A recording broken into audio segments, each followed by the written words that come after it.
But then things changed. She just seemed a little bit distant. I kept trying to call her. No answer.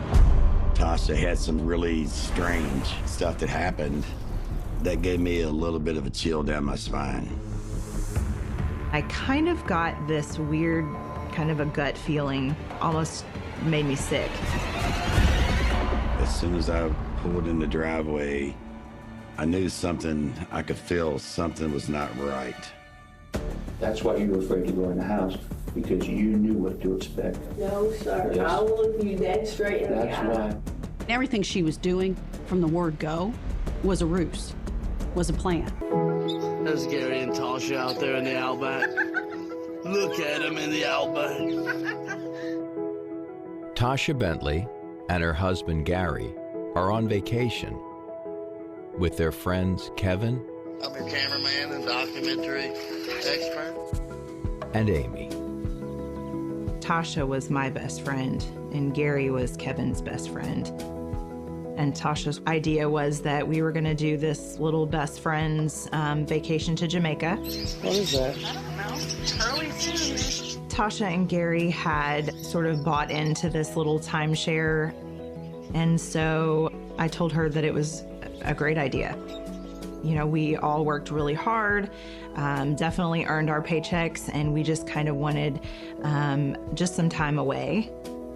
We went together, the four of us, and it was a really great experience. I mean, it was a wonderful time. We're staying in this gorgeous resort right on the beach. We lived the high life as if money didn't matter, because while you were there, money doesn't matter. Don't drink the water, it'll make you fart. I'm with my best friends, and I'm with my future wife, so I couldn't be happier. Tasha and Gary first met in 2006. Gary was about 23, and Tasha was a little bit older than him, so she would have been 24. She was a little bit more assertive than Gary was. He was a little bit more laid back. She liked to dress up a little bit more, and he was very just blue jeans and a t-shirt, kind of little country guy. He loved being outdoors. He would go hunting. He liked to collect guns and fishing equipment, so he was a homebody. Turn around and smile at me, tell me that. I caught a shark. Gary's an electrician. Tasha's a nurse. After 6 years of dating, the pair tie the knot in September 2012. Their son Connor is born 3 months later. They were both very attentive parents, but she a lot of times let him take the lead. I'm just gonna kind of sit back and talk to the girls, and you chase the little one around a little bit. Gary's son was his pride and joy. I mean, he built his life around a future for that little boy.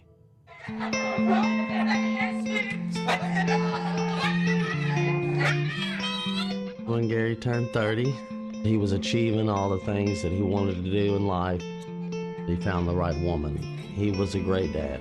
He had a nice house, nice cars, nice toys, nice guns. Gary came out of himself in marriage. He found what he was looking for. My brother was at a place in his life where he was content and he was happy. Gary and Tasha, they had everything going for them. They were successful people. They had money. They had the whole world at their fingertips.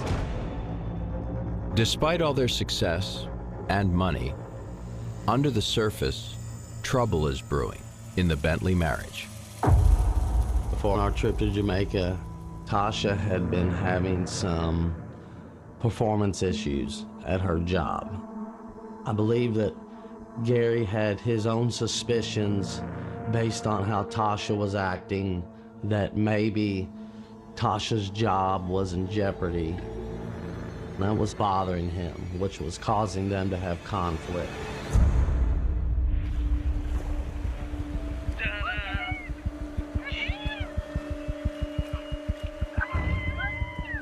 This is a clip of us on our day before our final day when we took the private chartered boat out for a fishing trip. We were fishing, we were drinking. Look at the hunter. Look at the determination on the hunter's face. Gary's only concern was to catch fish. My only concern was to drink that bottle of rum. Woo! Right here. Drop my phone in the ocean. Don't drop the phone in the ocean. And I offered Gary a drink. I said, you know, come on, man. You know, we're having a great time. Don't sweat it. He actually took the drink that I made him and threw it in my face. He told me that I was selfish and obnoxious. I felt that at the time, maybe due to what was happening with Tasha and Gary, that I was pretty much his excuse for the actions that had taken place to be able to let those emotions out. That was very shocking. I don't think any of us said anything else for several minutes. It felt a little bit awkward, but after that, we just continued to do our vacation. Gary is right about Tasha's work problems. Soon after Tasha arrives back from Jamaica, her employer fires her. Her losing a job definitely upset Gary. He always wanted to be financially prepared.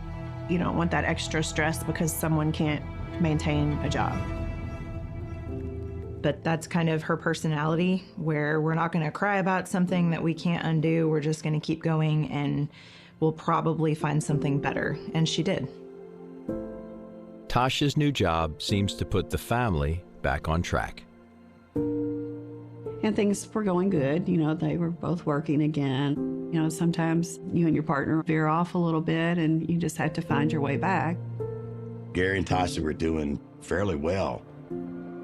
But at the same time, we noticed that Tasha had some really strange stuff that happened. In 2016, Tasha calls her father-in-law Gerald from a rest stop on the interstate. She tells him that her car has broken down and she needs him to pick her up. By the time we get to the gas station, there's a 100-foot plume of smoke in the air. The car was on fire. It's not Tasha's first car fire. Shortly after Tasha and Gary were dating, she had her first car catch on fire. The second one was a car that wasn't even running, that was sitting in their driveway in the new house. And it mysteriously caught on fire and burned up in the driveway. By the time a third car catches on fire, a pretty new car, you really start to question what the heck's going on. The insurance paid out. She carried gap coverage, so, you know, she was able to always move on to another vehicle. I mean, what are the chances of that, like, literally? Maybe there's people who've had it happen 2 times, but I mean, really, how many people have ever had it happen 3 times? I had suspicion at that point. That gave me a little bit of a chill down my spine.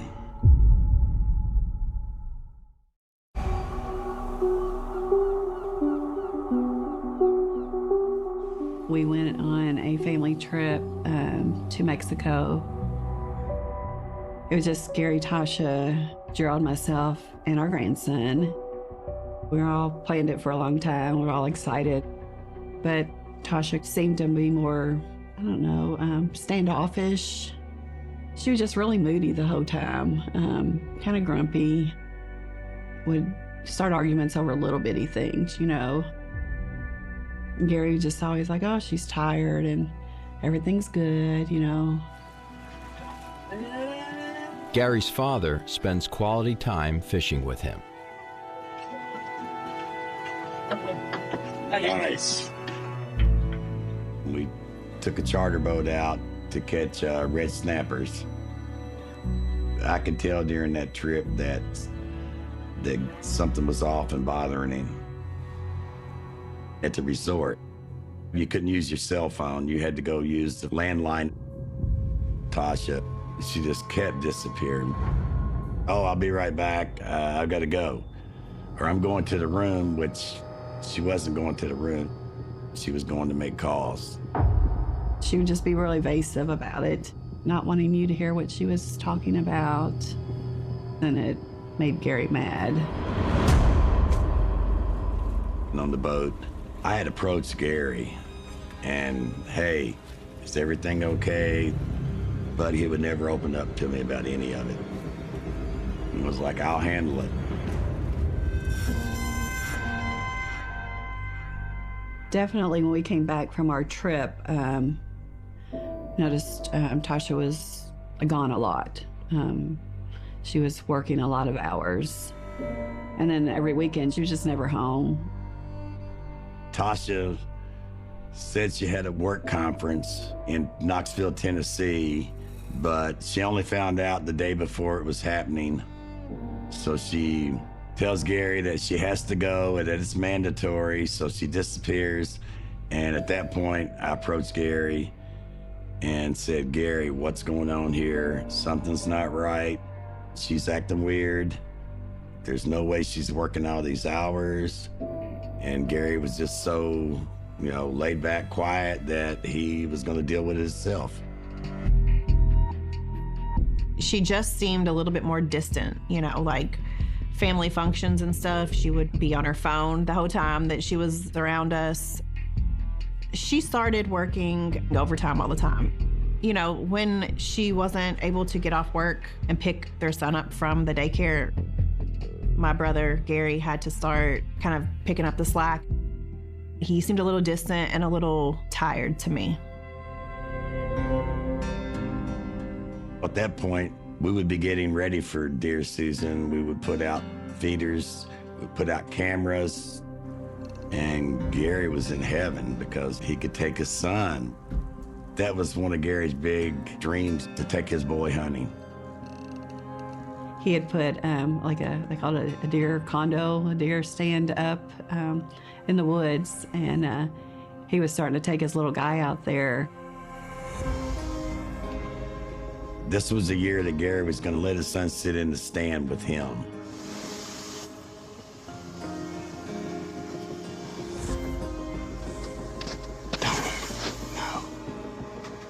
They would talk about looking out the windows and seeing the animals and seeing the deer.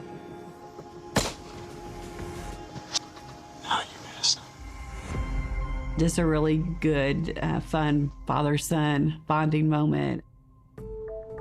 Thanksgiving of 2017. Black Friday's the next day. And Tasha, she was very eager to get out of my house that day to go shopping.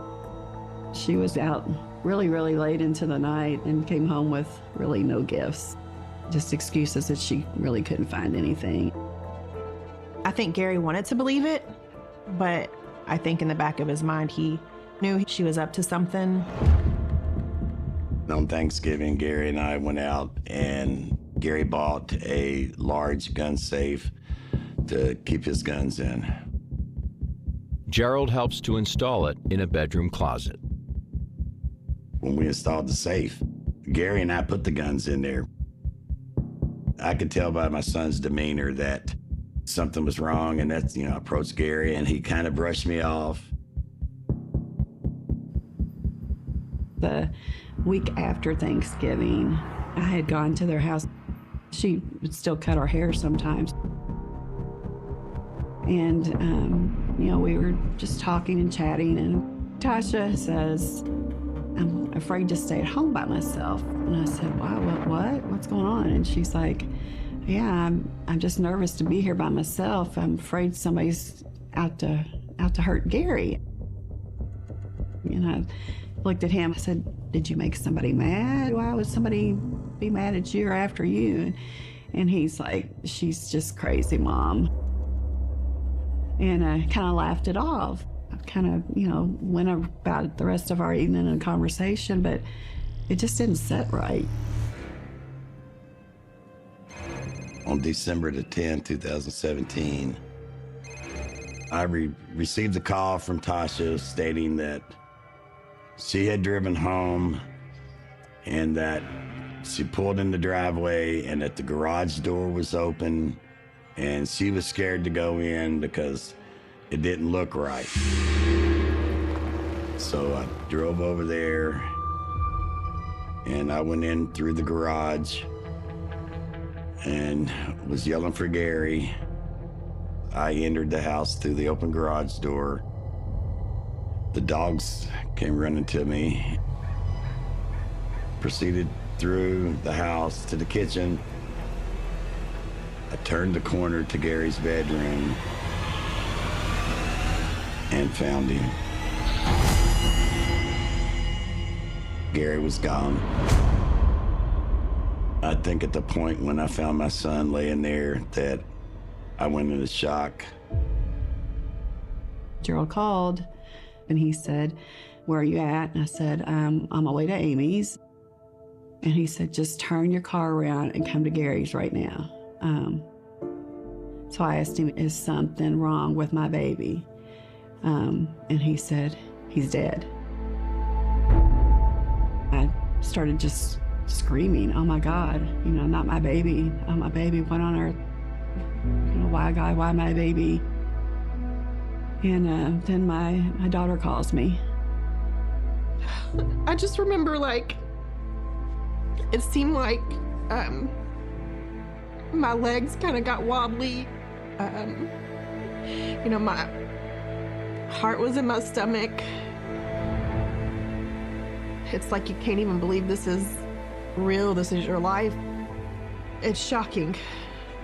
Just how our lives just changed.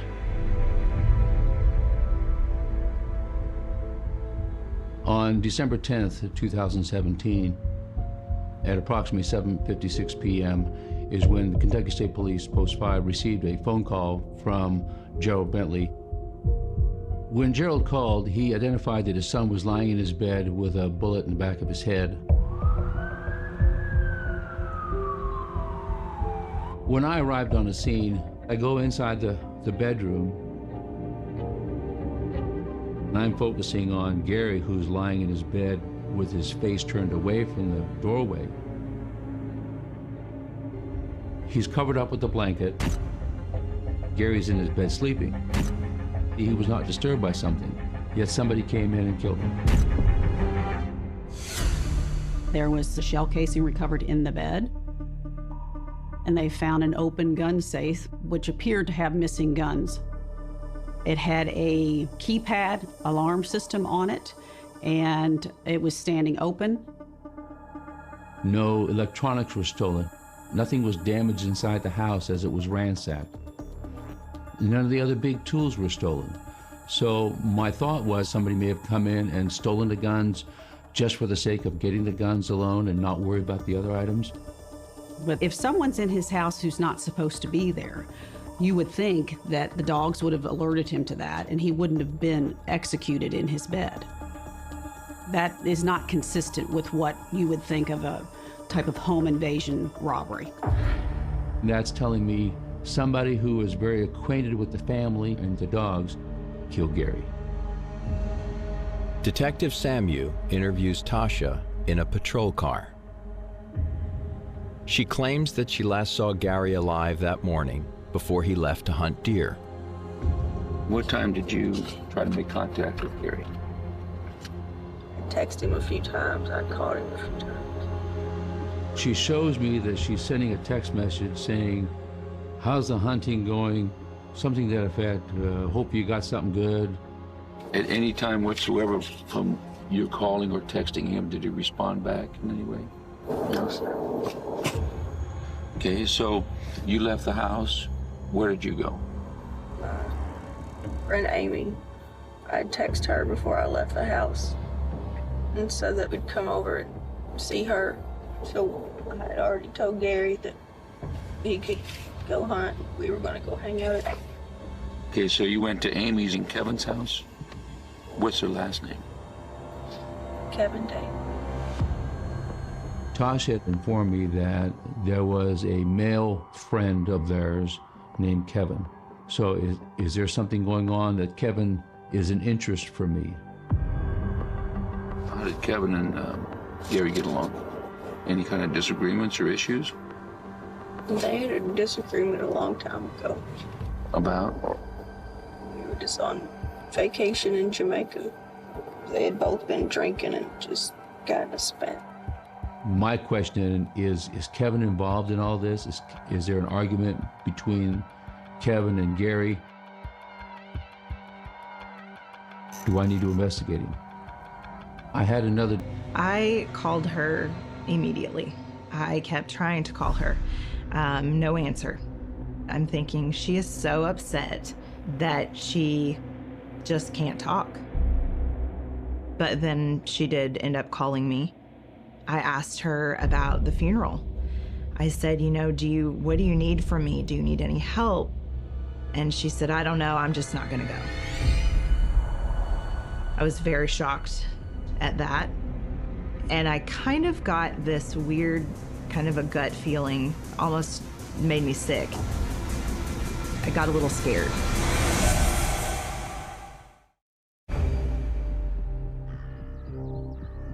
I received a phone call from my supervisors to say that Gerald Bentley wanted me to call him back.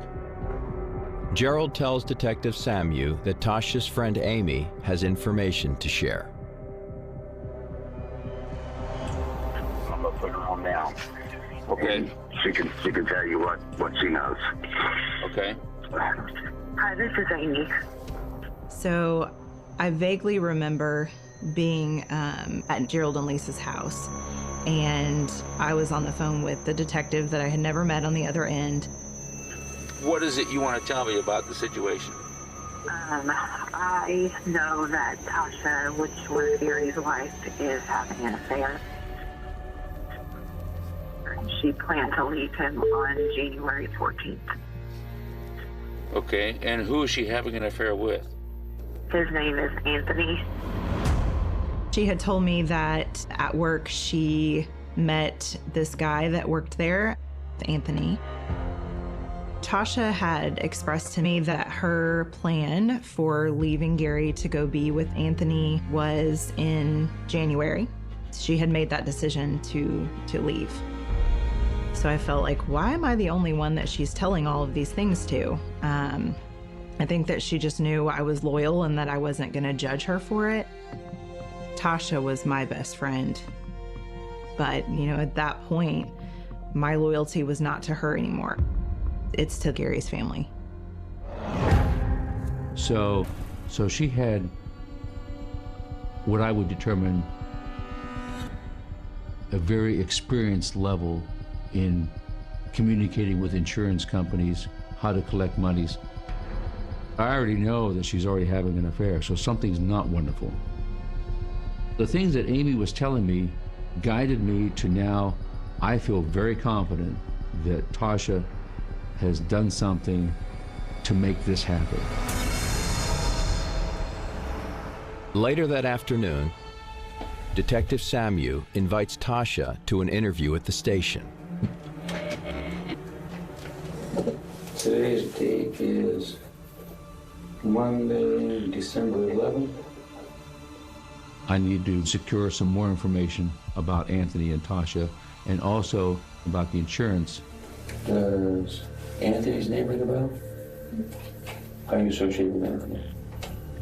Friends outside of work, friends at work. Describe friends outside of work. We hang out. And you can tell by her expression, she's like, well, how did you figure that one out? But she knew that I knew. Tasha started then unwinding a little bit. Any romantic affairs? Yes, sir. How serious was your romance? We've been intimate a few times. Your husband know about this? No. Don't like Gary cared about him. What's going through my mind is to say, are you done your crying because you're worried about you're going to get caught? What was going to happen on January 14th? Something else was going to happen on January 14th. Between you and Anthony. I talked about moving out. And moving in with him? Down the living room? I didn't think Gary would have taken that. I told him if somebody else gave me attention, that I'd leave him for you. And then I confronted Tasha about the $1 million policy. I'm talking about $1 million policy. What better way to collect on a policy than have him killed? Yes. You've got a boyfriend, you're going to leave your husband, and you want to have financial stability in case something happens. You get this large insurance policy, $1 million worth. You killed him because you wanted the money, you're greedy. I have money now to go have my affair and go live another happy life that I'm not happy with that I got right now. You can have it all. Set it up, have him killed, you got the insurance money. You did. Yes. I think Tasha either did the killing or she hired somebody. I'm very secure about what I'm saying. Right now, if you were in my shoes, what would you think? You had the means, you had the motive, you had the opportunity. That's why you were afraid to go in the house, because you knew what to expect.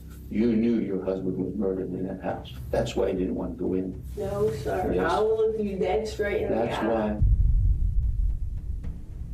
I did not kill my husband. She just wouldn't accept it, kept denying it. And so I was hoping she was going to just take that extra leap to say, yes, I did this. I told her, I said, I'm going to walk out of this room, but I knew what the truth is.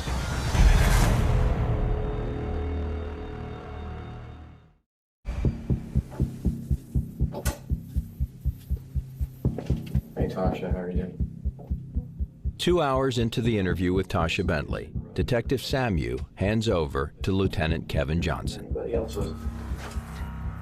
My approach to Tasha's interview was that I pressed her and I pressed her and I pressed her. Lieutenant Johnson portrayed a different tactic in that he was not as aggressive as I was in the interview. What happened to Gary that day? Because you know what happened. And it is killing you to sit there and lie to me and not tell me the truth.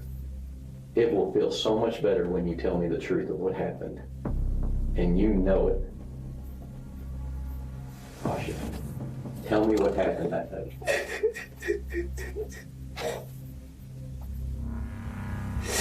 What did you do to Gary? Who did it? Who went there? Tell me, please. Yes, you know who went there.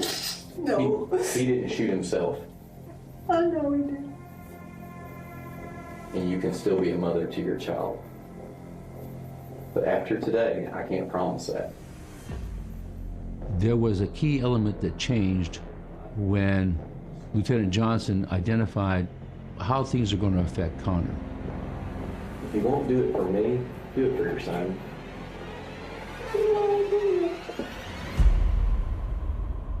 She finally admits to the fact that she did kill her husband. And so Lieutenant Johnson tried to expose the rationale of what Tasha's motives were. She starts identifying that the reason why Gary is dead was to protect Connor. That her son, Connor, was being abused. Where did he hit him? Smacked him in the back of the face. Smacked him in the back of the head, like back here. You can look at this. Yes. He went like this. Her story now is that Gary's been abusive and that their son had angered Gary and that he had physically taken Connor and thrown him back into the bed and that Tasha was in there trying to protect him. So after that happened, what did you decide to do? Did that just set you off in a rage? and she gets her gun out of her purse, which was a handgun with purple grips, and goes in the master bedroom. Did you wait for him to lay back down in the bed? And then what did you do? You shot him? Where did you shoot him at? How close was the gun to him? You can show it on me. Did you have it right against his head? Okay.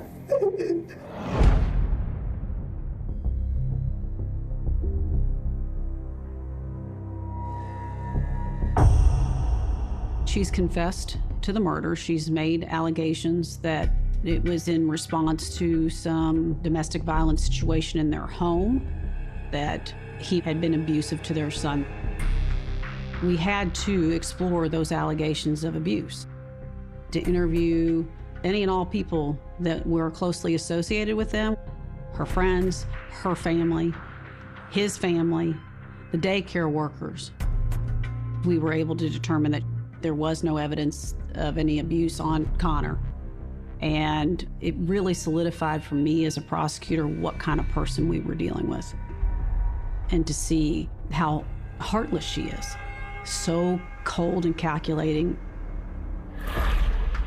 Tasha admits to the police that she emptied the gun safe to make the scene look like a robbery gone bad.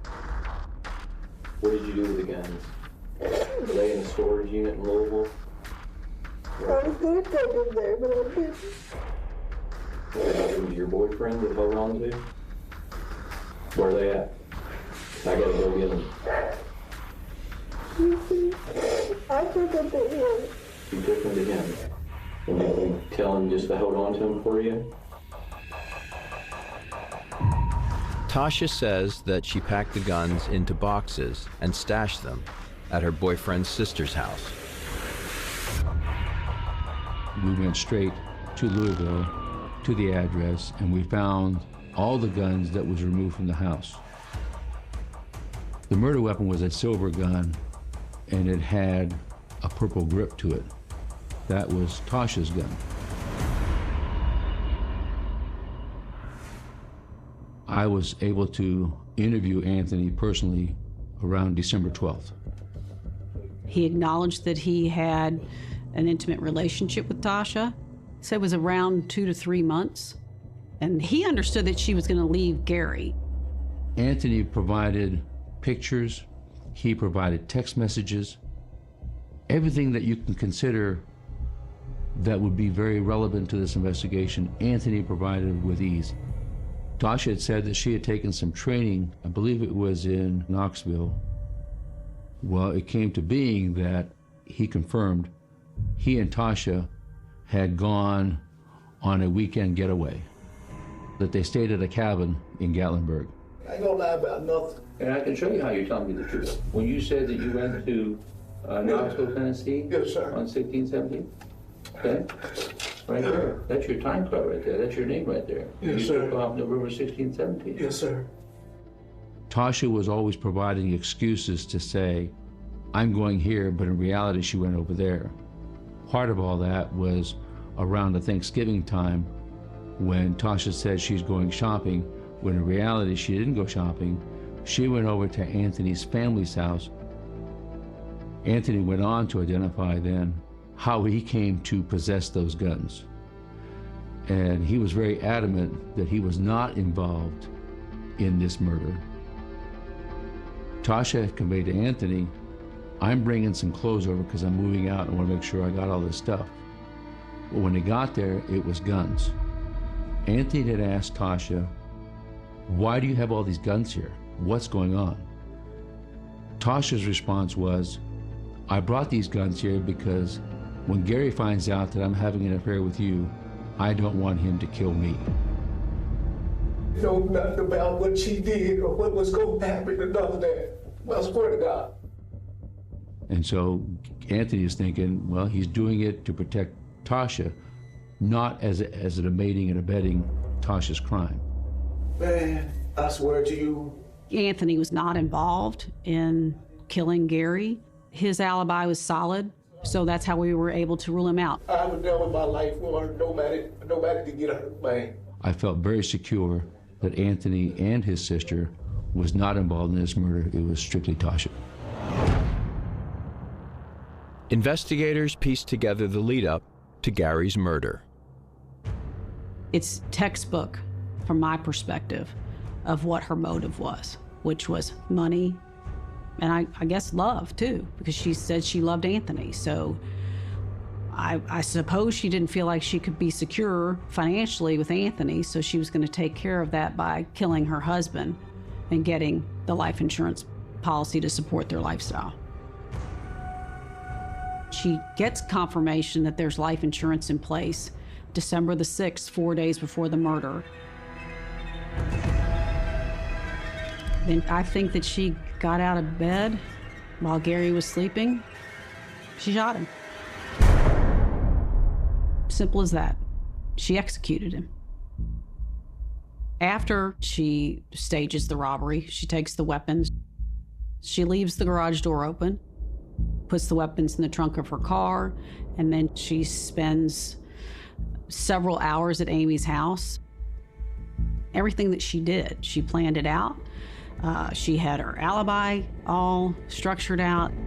She told Amy she was going to go shopping, but she meets up with her boyfriend, Anthony, at 5:54 at his sister's home, where she brought the weapons to be stored. At 6:54, she calls Gerald, and she tells him that she's actually at their home in Henry County, and the garage door's open, and, she's concerned that something's wrong. But the cell phone records, we were able to later discern that she was not there when she made that phone call. I think she thought she was going to get away with it, that she had set the stage, that she was smarter than everybody else involved. I think she's extremely manipulative. On July 20th, 2021, Tasha pleads guilty to murder, and a judge later sentences her to 55 years behind bars. We tell our kids to watch out for strangers and watch out for these monsters. But sometimes those monsters are people that we know and we love and we care about. Look at the hunter. Look at the determination on the hunter's face. To me, Gary is always going to be my little brother. We spent our whole life together. I want him to know how much I love him and how much I miss him. Nothing's ever going to change the fact that our son is gone. And wish every day that he was here with us. We've really stuck together. We have a great support system. There's still some struggles. We will do everything in our power to take good care of his baby boy. Come around, smile at me, tell me that. I caught a shark. I see so much of Gary and that little boy. He'll be sitting around and I'll just look over and it's like, oh my goodness, it looks like 9-year-old Gary sitting over there. And if he grows up to be 3/4 of the man that his father was, then we will be happy. On the morning Adam Walsh disappeared, the world still behaved as if ordinary love was enough to keep a child safe. The Florida sky above Hollywood was bright with that clean, almost careless summer light that makes parking lots shimmer and storefront windows flash back the sun in flat white squares. Cars moved in and out of the shopping center with the sleepy confidence of routine. Mothers carried purses and shopping lists. Fathers thought about errands, lunch, bills, the weekend, work waiting tomorrow. Children drifted beside them with the restless energy children always bring into adult spaces. Drawn toward whatever glitters, spins, flashes, or promises fun for a few minutes before boredom returns. Nothing in the air announced catastrophe. That is how so many of the most haunting crimes begin. Not with thunder, not with obvious menace, not with a villain standing in silhouette at the edge of the frame, but with fluorescent lights, tiled floors, the hum of commerce, and the tiny, unguarded moments in which a family still believes the world will obey the rules it has always seemed to follow. In 1981, A 6-year-old boy named Adam Walsh walked into that ordinary world with his mother and did what children do. He looked. He wandered slightly within the boundaries that felt natural to him. He trusted the safety of public space because the adults around him trusted it too. Somewhere between one errand and the next, between a mother's intention to return in just a moment and a child's certainty that just a moment means nothing dangerous can happen. A life split in two. One version of America still believed this was a normal shopping trip. The other version, the one history knows now, had already begun. That is where this story starts. Not at the end of the investigation, not in later legislation, not in the hard face of a suspect or the procedural language of files and evidence, but in the unbearable distance between a child being present and a child being gone. That distance was only minutes wide, but for the Walsh family, it would become a lifetime. There are murders that horrify because of what was done, and there are murders that horrify because of what they exposed. The murder of Adam Walsh did both. It devastated one family in the most intimate way imaginable. And it also tore away the illusion, held by millions of American parents at the time, that public places full of people were naturally safe enough to let a child stand a few yards away while you finished one small task. The crime did not simply take Adam from his family. It shattered a national assumption before cases like Adam's changed the culture. Many parents still move through stores and malls with a broader, quieter trust. Children wandered to toy aisles, arcade machines, display counters, coin-operated rides, or television sets showing cartoons and games. Adults believed they were near enough.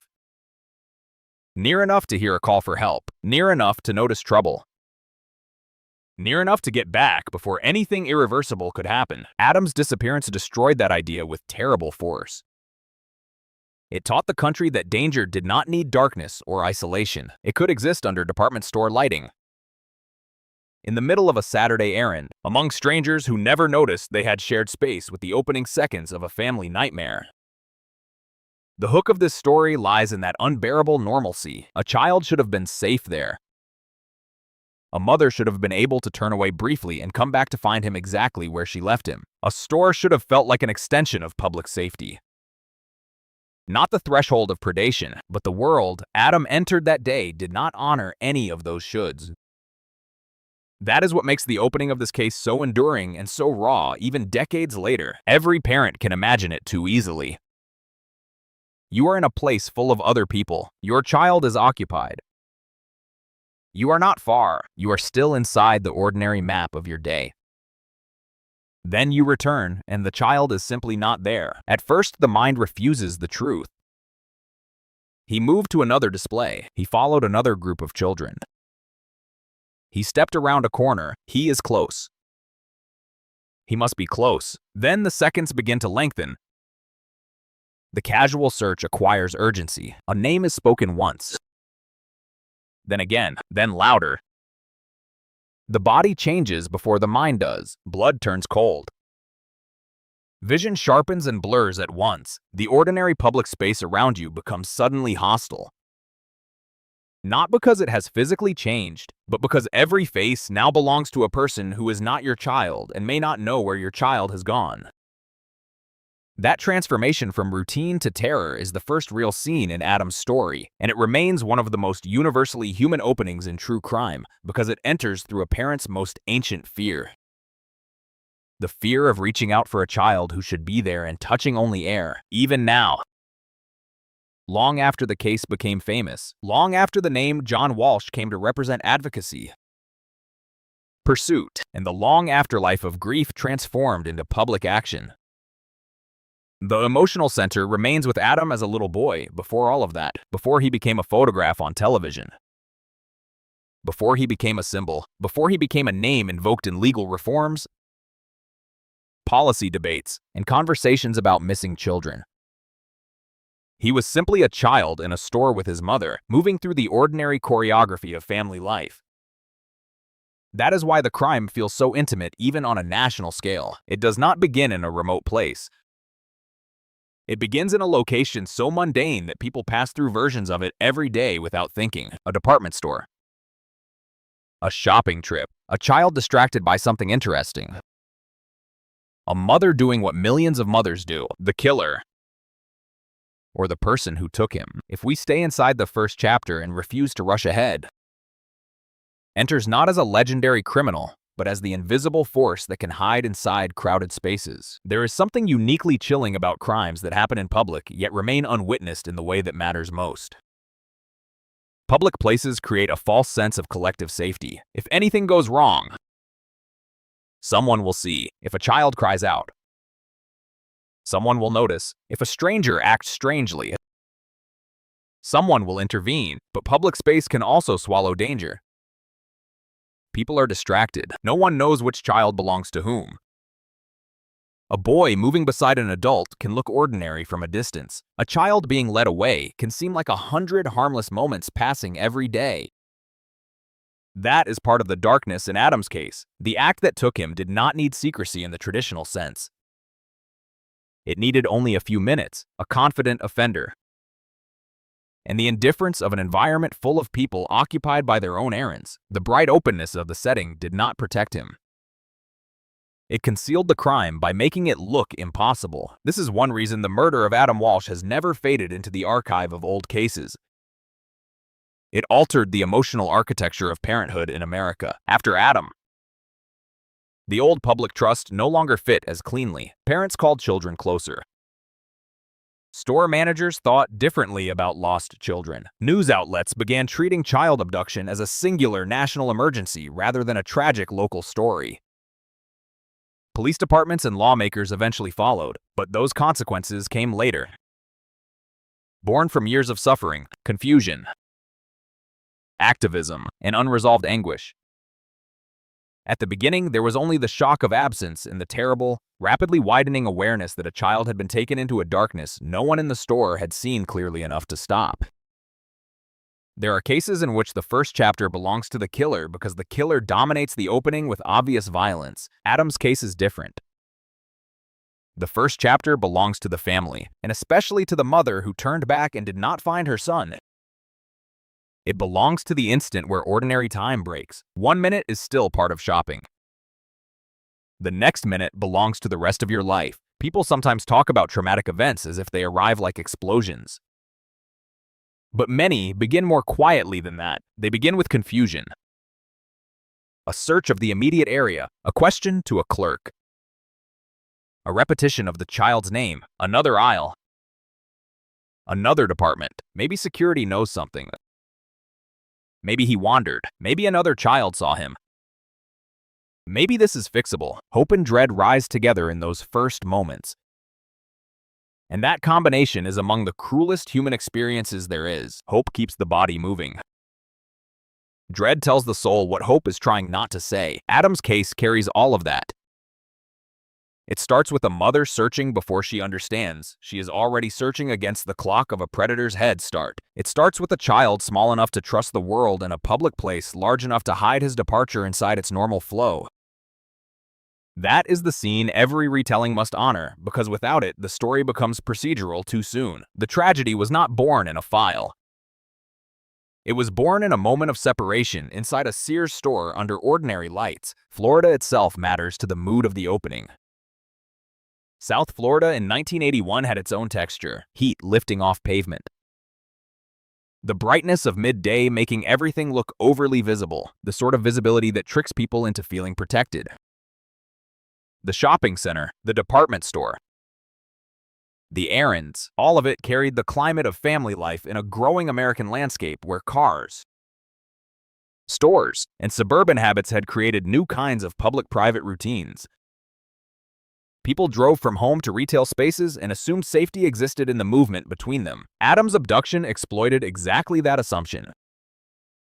The crime occurred not in wilderness, not in some notorious red light district, not in the darkness that adults warn children about, but in the center of family commerce, where life was supposed to be controlled by schedules and fluorescent certainty. In that sense, the setting itself became part of the hook. Sears was not just a store, it was a symbol of ordinary American life, of household purchases, tools, appliances, children trailing parents past things they wanted to touch. To have a child vanish there felt like an assault on middle-class routine itself, and that is part of why the case spread beyond Florida so quickly in emotional terms. Parents everywhere could see themselves there. They had all turned away for a moment. They had all trusted the nearby world because the nearby world looked crowded, clean, and safe enough. The loss of Adam turned that casual trust into an exposed nerve. Another reason the opening of this case remains so powerful is that it contains the seed of what John Walsh would become. But in part 1, he is not yet the public figure history remembers. He is a father who does not yet know the scale of the void opening under his family. That distinction matters. It is easy, in retrospect, to fold the later advocate and television host backward into the day of the crime, as if the man who would help change national attitudes toward missing children somehow already existed in finished form. He did not. At the beginning, there was only a father whose son had vanished, a husband entering a nightmare already underway, a family beginning the long, violent education in helplessness that so many families of abducted children know too well. That is the moral center of the opening, not policy, not fame, not later legacy. A child gone. Parents thrust into the first hours of uncomprehending terror. The story darkens from there, and it darkens badly. The investigation would drag on across years, jurisdictions, doubts, confessions, retractions, missing evidence, damaged evidence, and the maddening persistence of unanswered questions. Authorities would eventually conclude that serial killer Otis Toole was responsible, though controversy and doubt would linger around parts of the case for decades.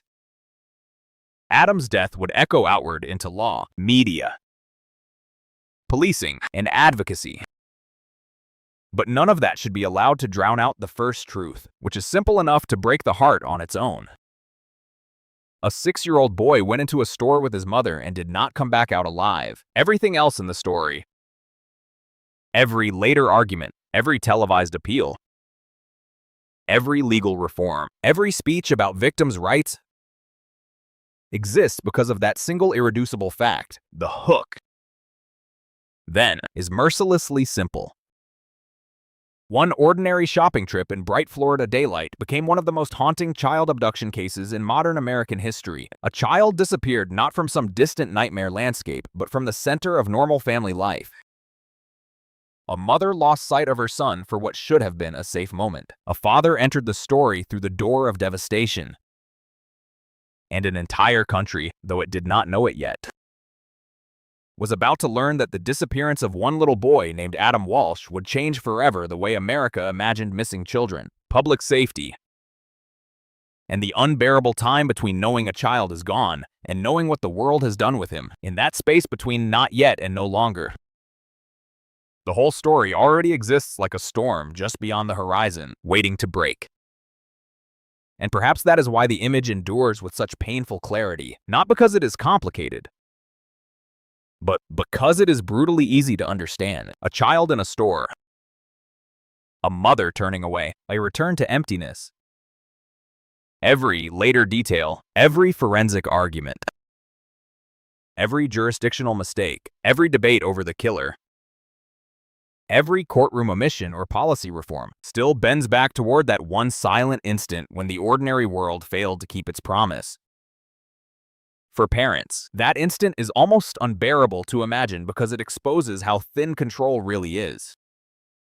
You can hold a hand one moment and lose a life the next. You can do what millions of careful adults do and still find yourself cast into a nightmare you would once have called impossible. That is the wound inside the opening of Adam's story. It is not only about evil approaching innocence. It is about innocence existing exactly where everyone believed it was safest, and evil approaching anyway, calmly enough that no one nearby understood the shape of what was happening until the child was already beyond their reach. That is the first chapter in full. A bright store, a missing boy. A family not yet aware that history has just entered their lives, and a country still minutes away from learning that one child's disappearance will redraw the emotional map of parenthood itself.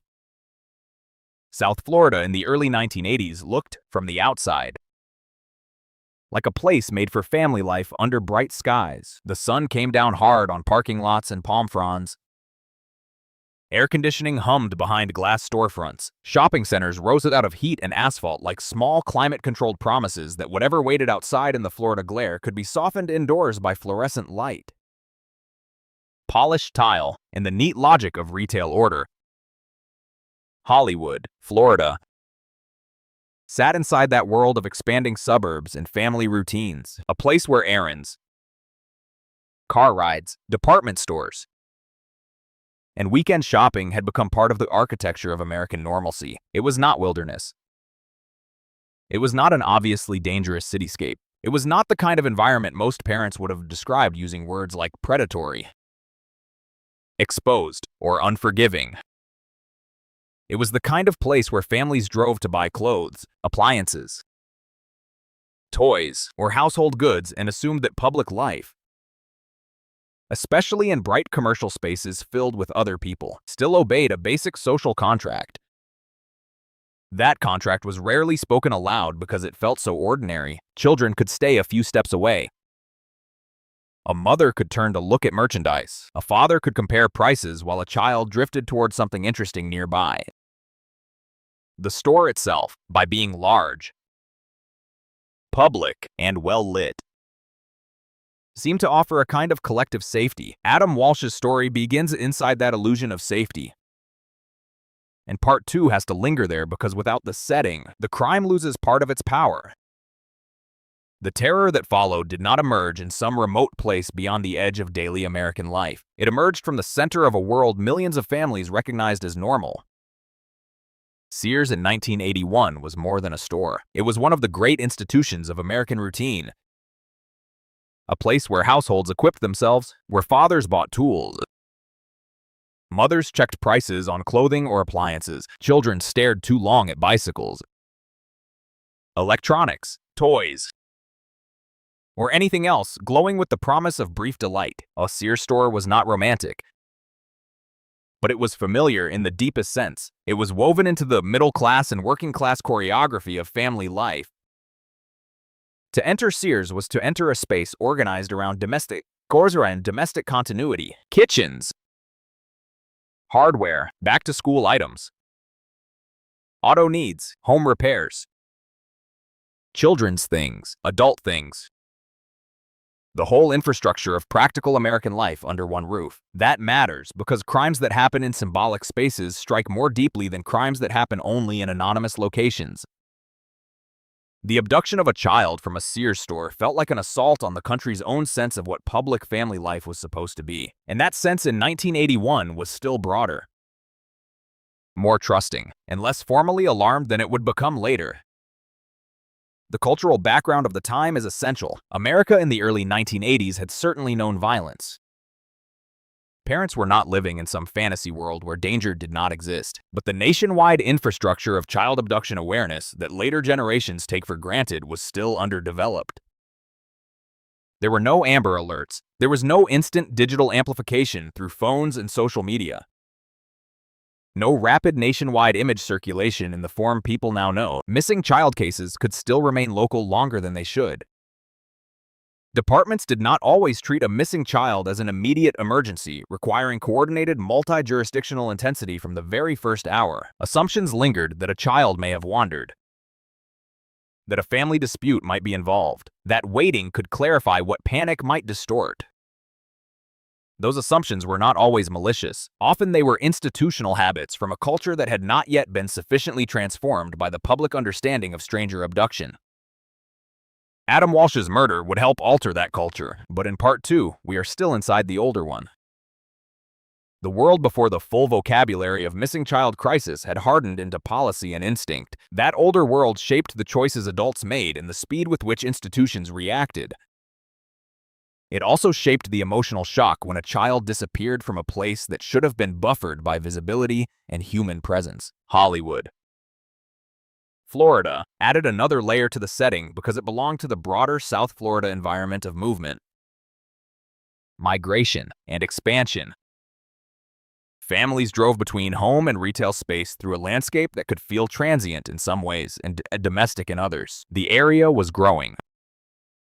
changing, filling with shopping centers, roads, and the rhythms of suburban consumption. Suburbia often disguises vulnerability through convenience. Everything seems designed for control. You park close, you enter bright air-conditioned interiors. You navigate aisles, you leave with bags. The car is waiting. Home is a short drive away. That entire system depends on a faith that the public spaces in between are safely managed, but large retail environments can also swallow attention.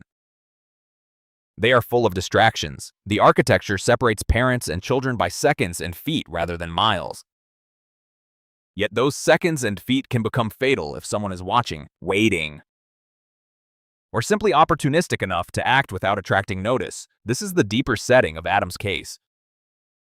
Not merely Florida, not merely Sears, but the modern American commercial landscape in which visibility masquerades as security. A brightly lit store full of strangers feels safer than a dark, empty road. But strangers do not necessarily become guardians just because they share the same square footage. They remain focused on their own errands, their own children, their own purchases, their own private time. Public life is full of witnesses who do not know they are witnessing the opening seconds of catastrophe. That is one reason this case lodged so deeply in the national imagination. It exposed how fragile collective safety can be in places designed to appear controlled. The Walsh family itself belongs to the background too, not merely as future victims of the crime, but as a family inhabiting the ordinary confidence of the era. John and Reve Walsh were not entering that day as symbols. They were parents with plans, errands, and the unremarkable trust that allows adults to move through a shopping trip without interpreting every square foot as contested ground. That trust is one of the things the case destroyed. But before it was destroyed, it was sincere and widely shared. Children in that period often occupied public spaces differently than many do now. They drifted more freely inside stores, arcades, toy departments, television displays, and coin-operated distractions. Parents sometimes allowed a few feet of movement, then a few yards, then a little more, depending on the child and the environment. That practice was not negligence, it was culture.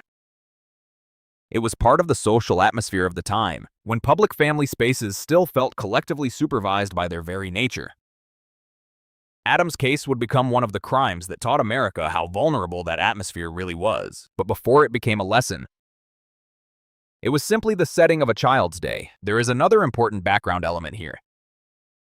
The way childhood itself was understood in commercial spaces. A department store does not see children as risk. It sees them as family presence, as part of the shopping unit. As innocent movement through consumer life, kids are drawn toward displays, televisions, games, bright colors, rotating things, noise, novelty. Retail design depends in part on that attention, so Adam's movement inside Sears was not aberrant. It was developmentally ordinary. The environment was built to catch a child's eye and slow his feet. That fact makes the later terror sharper because it means the setting itself helped produce the small separation that made the abduction possible. The store was not dangerous in intention, but it participated in the assumptions that made danger easier to hide. Brightness, openness, and familiarity all worked against alarm. Another part of the background is the limited procedural readiness around missing children in that period. Law enforcement practices regarding child abduction and missing child response varied widely. Communication across jurisdictions could be slow, fragmented, or burdened by bureaucracy. Suspects moving across county lines or between municipalities could exploit those gaps. Serial offenders, transients, and drifters could disappear into the seams of record-keeping more easily than later generations might expect. In Adam's case, this mattered deeply because the investigation would eventually become entangled with multiple jurisdictions, damaged or disputed evidence, and a suspect whose own life moved through violence, instability, and criminal behavior in ways that made clean reconstruction difficult. But even before those later complications, The case belonged to a law enforcement culture still evolving in its understanding of child abduction as a distinct, urgent category of threat. That is part of the setting because institutions shape tragedy as surely as roads and buildings do. The pace of a response, the assumptions at the front desk, the habits of evidence preservation. All of these are part of the world a family enters when a child goes missing. Adam's family entered a system that had not yet been remade by cases like his, and that remaking would come too late for him. South Florida's geography also has to be felt in the background. It is a place of water, roads, heat, brush, canals, and long stretches where movement is easy and disposal can become terrifyingly simple for someone willing to exploit the landscape. A child can vanish from a commercial space, and then the case can move quickly into a wider geography of roads and hidden places. This expansion from fluorescent retail interior to the harsh openness of Florida terrain is part of the emotional structure of the story. It takes a child from the artificial safety of commerce and throws him into the much darker map of criminal movement. The family cannot follow that map. The investigators barely can. The landscape begins cooperating with the offender simply by offering routes, cover, and distance. Culturally, the early 1980s were also a moment before the modern national mythology of the missing child had fully solidified. There were certainly cases before Adam, but his disappearance and death helped galvanize a new public consciousness. Before that transformation, child abduction was still often processed as tragedy rather than system-level emergency, as local devastation rather than national pattern requiring structural reform. Adam Walsh's background therefore includes not only the conditions of his own disappearance, but the absence of the later systems his death would help inspire. His case belongs to a before period in American child safety culture. And that before period is chilling precisely because it looks so ordinary. A store visit, a family errand, a momentary separation. The setting feels unremarkable because, at the time, it was unremarkable. That is what makes it so haunting now. The country had not yet fully learned what a predator could do with just a few minutes in a place full of people. The store itself likely sounded like any store of the period. Shoes on tile, shopping carts, distant announcements over speakers, murmurs between couples comparing purchases, children asking for things they could not have, salespeople speaking in tired, professional tones, televisions drawing clusters of kids the way screens still do. But with the heavier novelty they carried then, this acoustic normalcy matters because traumatic events are often remembered against a soundscape of what should not have mattered. The everyday noise keeps going while one life is about to break. That dissonance belongs in the setting. So does the emotional logic of motherhood and parenthood in such a space. Adults do not move through stores expecting to perform tactical security every second. They move through them while budgeting, thinking ahead, choosing, comparing, carrying, remembering what remains on the list. The setting uses attention. It fragments it.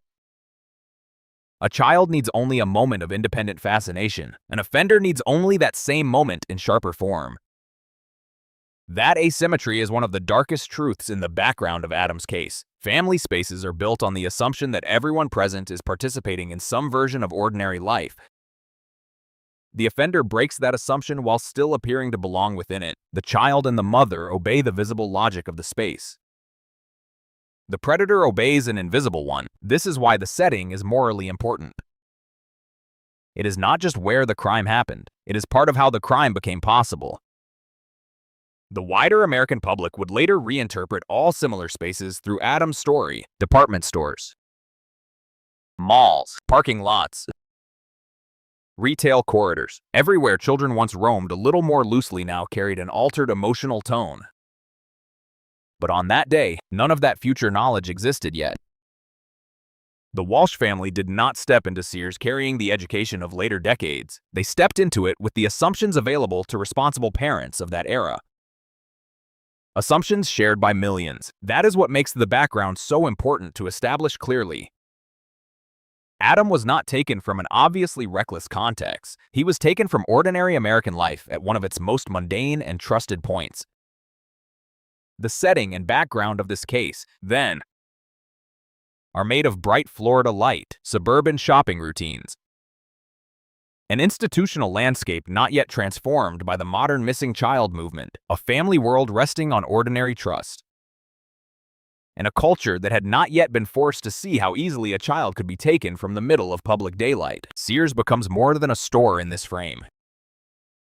It becomes the stage on which America's older confidence about public family life began to fail. South Florida becomes more than location. It becomes the terrain into which a child disappeared and through which a broken family would have to search for meaning in the years to come. And 1981 becomes more than a date. It becomes the edge between one national consciousness and another, between the world before Adam Walsh and the world after it. That is where part 2 must leave us, in the heat and brightness of a Florida shopping day. Inside a country still trusting too much in the safety of ordinary spaces, moments before that trust is wounded in a way it will never fully recover from. Before Adam Walsh became a name that would change how America thinks about missing children, he was simply a little boy moving through the bright, close world of family life. That is where his story has to begin. Not in the language of police reports, not in the later controversy of an investigation stretched across years.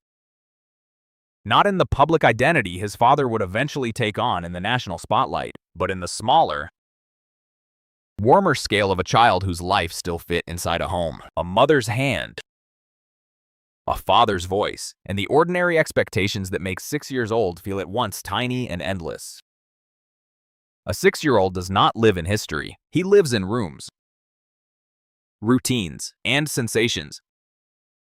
He lives in the smell of breakfast, in cartoons, in shoes kicked off where they should not be, in the excitement of outings that adults consider errands and children experience as events.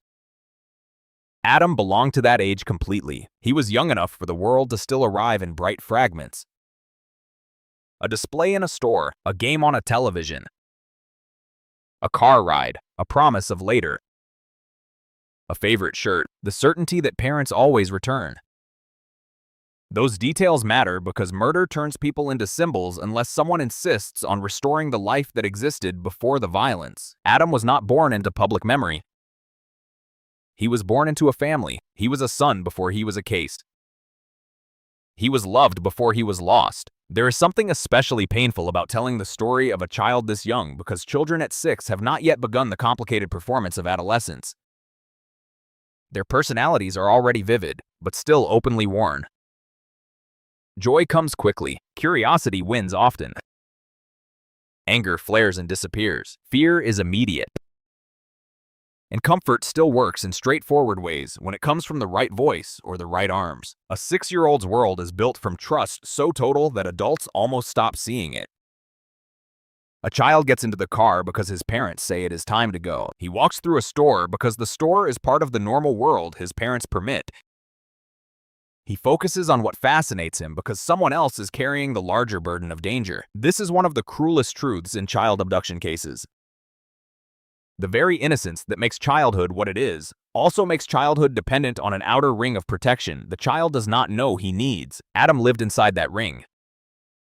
He had a mother and father who loved him, a home, a name spoken with affection, a place in a family system where his absence would not be a statistic but a shattering.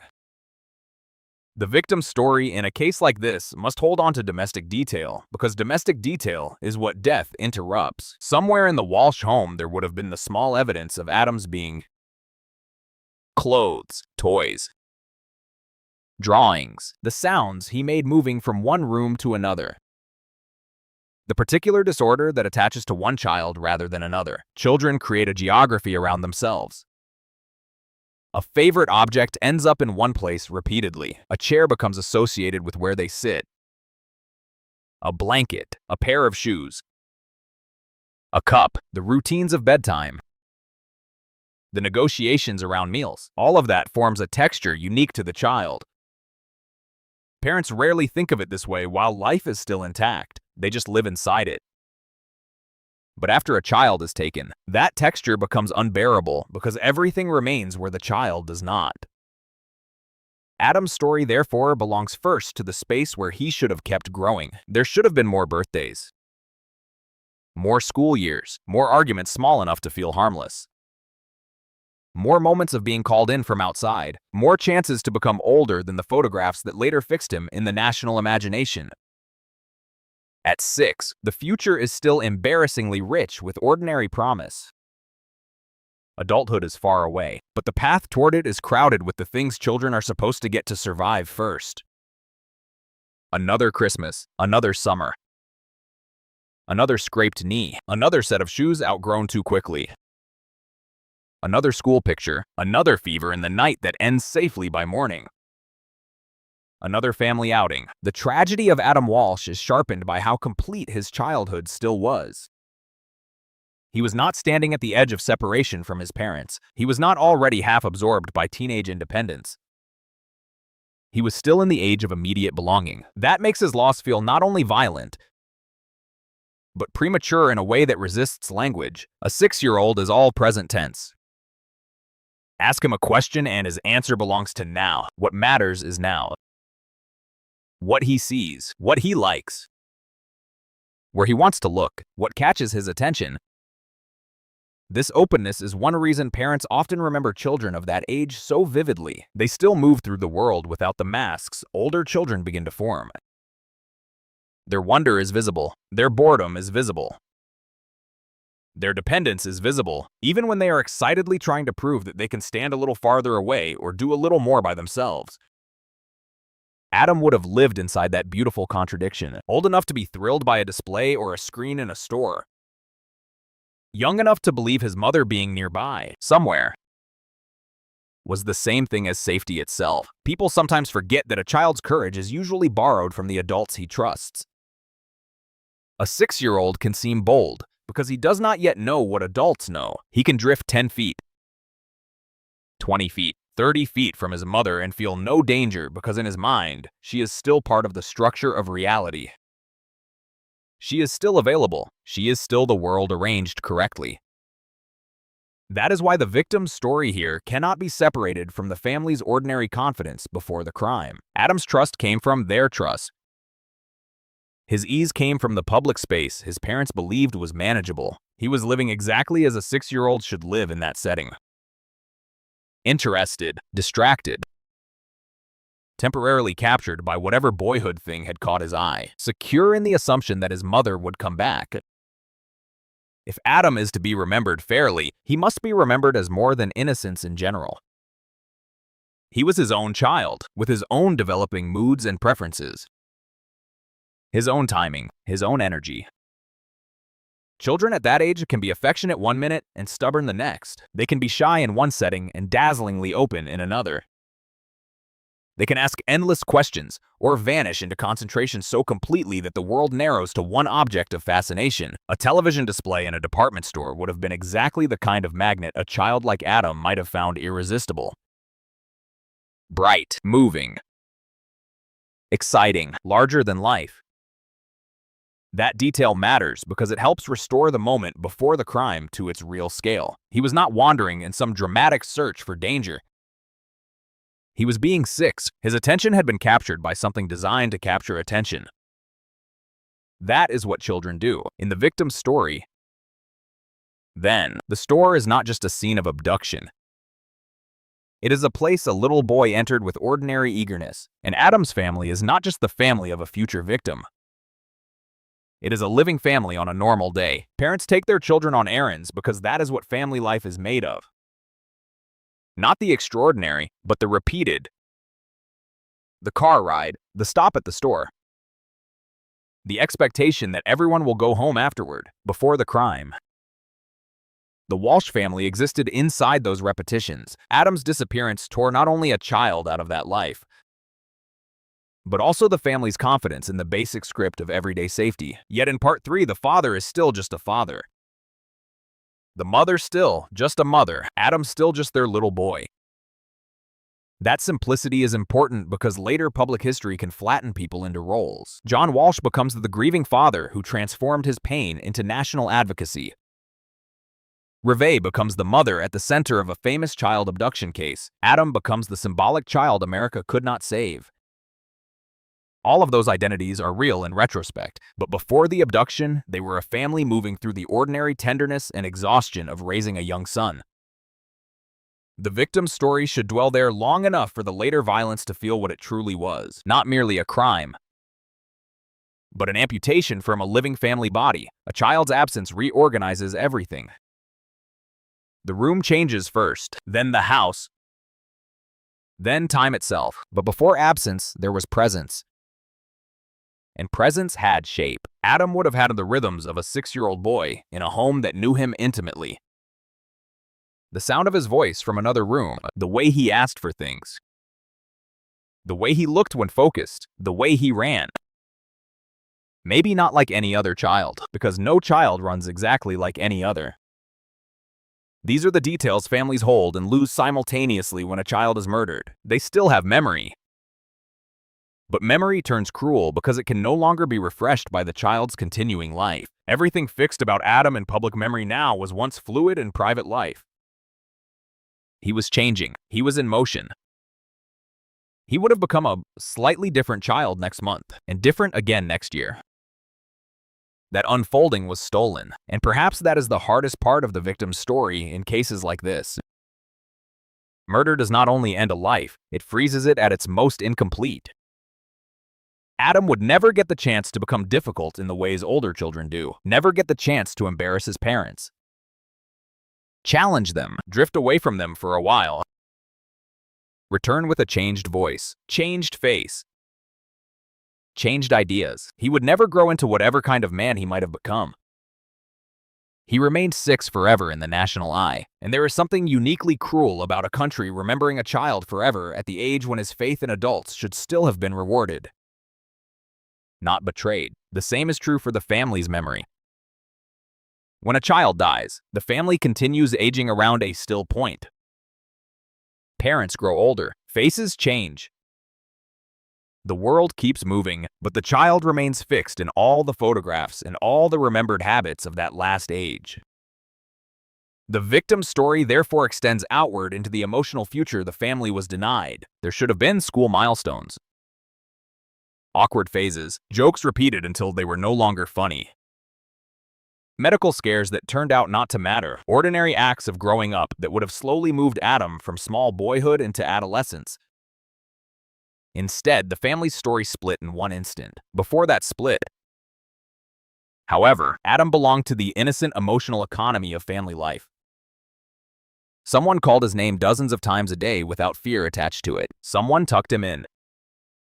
Someone bought him clothes he would soon outgrow. Someone corrected him, comforted him, and expected another chance to do all 3 again tomorrow. That is the real center of the victim's story. Adam Walsh was not born to become a cause. He was a little boy living inside the complete dependency and open-hearted trust that define early childhood. He should have had the protection those qualities require. He should have had the time those qualities deserve. Instead, the world turned him into a lesson because it failed him first as a child. The lasting moral importance of his story comes from that sequence. Child first. Symbol later. Son first. National memory later. He was loved in ordinary private ways before he was mourned in public. And the public mourning only matters because of those private ways. The tragedy would later radiate into politics, policing, television, law, and the entire cultural machinery through which America learned to talk differently about missing children. But all of that was built on one small life interrupted. It was built on a boy whose future should have been gloriously uneventful for many years to come. In families with young children, love is repetitive. And repetition is one of the reasons loss feels so physically impossible at first. Breakfast happens again. Bedtime happens again. Shoes are tied again. Questions are answered again. A child asks for the same thing, resists the same instruction, laughs at the same silly surprise. and adults, even when tired. Live inside those repetitions without understanding how precious they are. Adam belonged to that cycle completely. He was at the age when every ordinary day still leaves fingerprints on a family, because children that small are constantly arriving into the room with some need, some delight, some protest, some discovery they cannot wait to share. A 6-year-old changes the emotional weather of a house just by entering it. He brightens boredom. He interrupts adult seriousness. He demands response. That is part of what was taken from the Walsh family and from the world that later came to know his name. Not only a child's life, but a child's daily force of presence. The unremarkable magic by which a little boy turns routine into relationship. That invisible force deserves to be remembered too. Because when people later said Adam changed America, the first and deepest truth was simpler. He had already changed the lives around him just by being their child. He should have kept doing that for years. Growing taller, louder, funnier, more complicated, and more unmistakably himself, while the people who loved him adjusted, laughed, and quietly, gratefully thanked life for watching him continue. So part 3 must end not at the moment he disappears, but one breath before that, while Adam is still fully inside the warm world that knew him. A 6-year-old boy in the care of his family, a child with his own small fascinations and his own unquestioning faith that the grown-ups near him are stronger than any danger. A child who still belongs more to routine than to history. That is how he must remain here.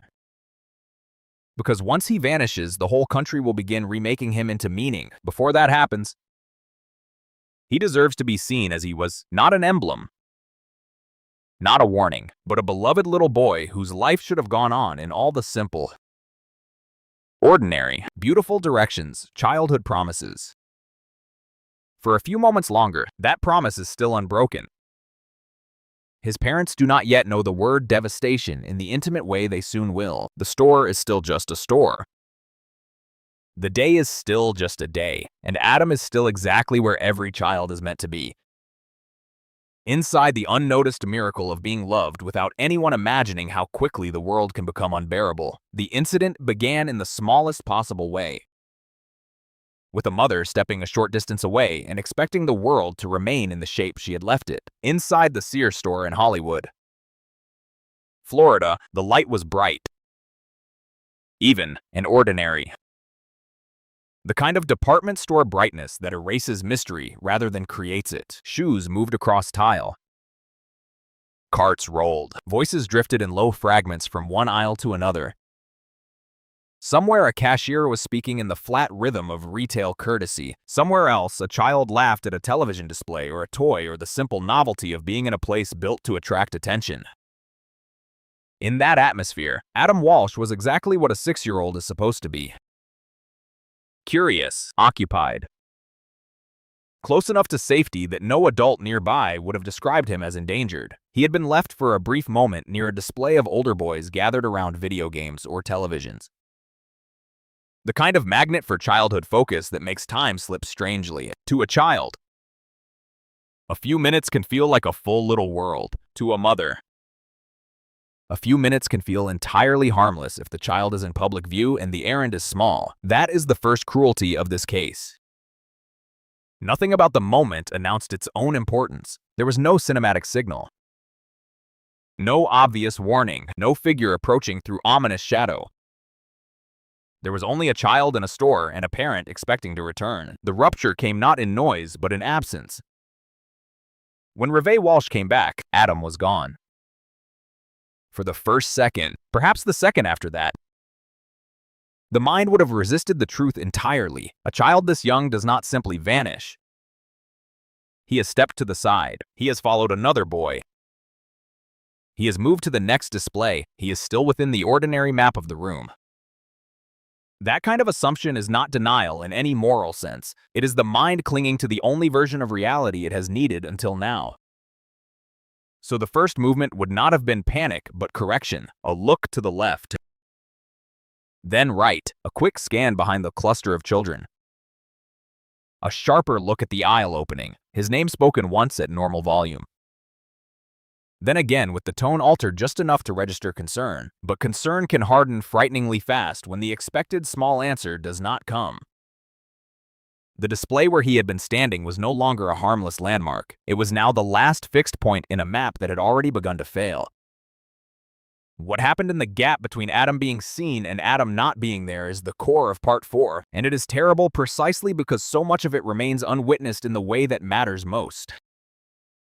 Public spaces are full of partial witnesses. People see a child moving. People see an adult walking. People see a figure near an exit. But because everyone is busy being ordinary, no one assembles those fragments into alarm until alarm has already come too late. Somewhere inside that Sears store, or just beyond the edge of it, the person who took Adam exploited exactly that blindness. A child can be led away faster than the public imagination wants to believe. Especially if the child is small, the adult appears calm. And the setting encourages everyone else to keep minding their own business. The incident therefore began in a space where danger did not have to overpower the atmosphere. It only had to borrow it for a few minutes. Adam was 6. He was old enough to respond to an adult, old enough to be spoken to. Redirected, or misled. Young enough to still believe grown-ups in ordinary public places belonged naturally to the world of safety. If someone with confidence approached him, offered instruction, or used the authoritative calm adults often reserve for children, that alone might have been enough to delay fear. Children are taught not to trust strangers. But the real world is more ambiguous than that rule suggests. Adults ask children questions in stores. Employees speak to them. Parents' acquaintances appear unexpectedly. A child may not instantly classify discomfort as danger, especially if the adult voice remains controlled. That ambiguity is one of the darkest weapons in child abduction. The attacker does not need to reveal violence immediately. He only needs to create a bridge from normal interaction to private control before the child's alarm fully forms. By the time the bridge is crossed, public safety has already been left behind. We do not know every exact detail of Adam's final moments inside the store, and any honest telling must respect that limit, but we can feel the emotional structure of the incident with painful clarity. A child believes he is still near his mother. Then he is not. A child believes the space around him is public enough to be safe. Then it becomes private in the worst possible way. A child who should have been thinking about screens, toys, or the next small delight of a shopping trip is suddenly moving toward something he does not understand. It is possible that confusion came first. It is possible that fear came later, once distanced from the familiar display. The familiar aisle and the familiar expectation of his mother's return became too great. That progression is among the most heartbreaking parts of this story. A 6-year-old still expects rescue almost by instinct. Even if he becomes frightened, he is likely to believe for some time that the frightening thing is temporary. Mistaken, correctable. The world at that age is still arranged around the idea that adults can be appealed to, that a mother can be found, that crying out should cause someone to intervene. For a predator, that innocence is not merely vulnerability, it is opportunity. Outside Adam's experience, the store itself was continuing its ordinary rhythm. Customers moved through departments, clerks continued their tasks.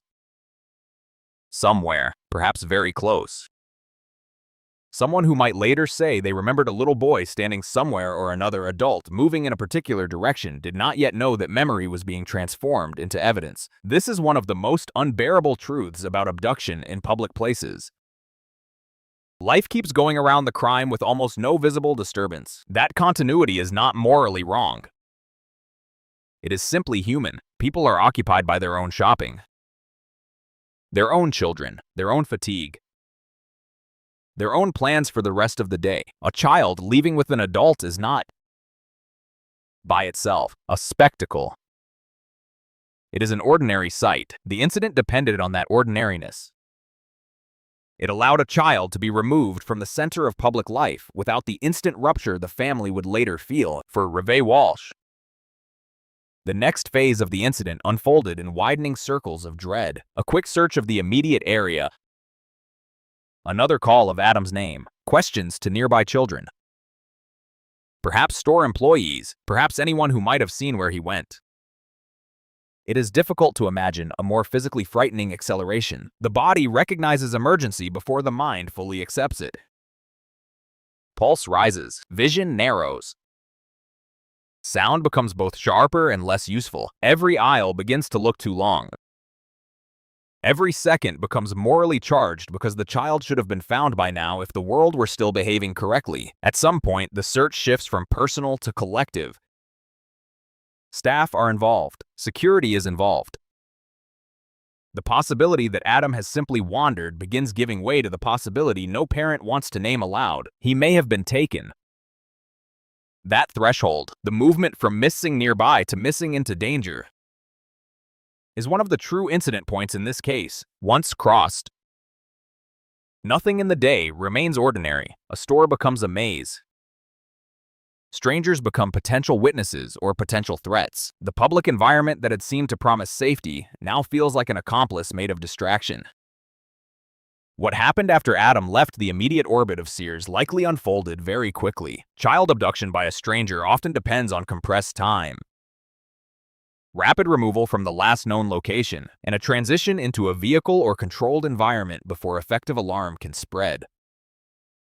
In 1981, there were no instant mass alerts, no digital billboards lighting up within minutes, no phones in every hand. The offender, once in motion, had distance on his side almost immediately.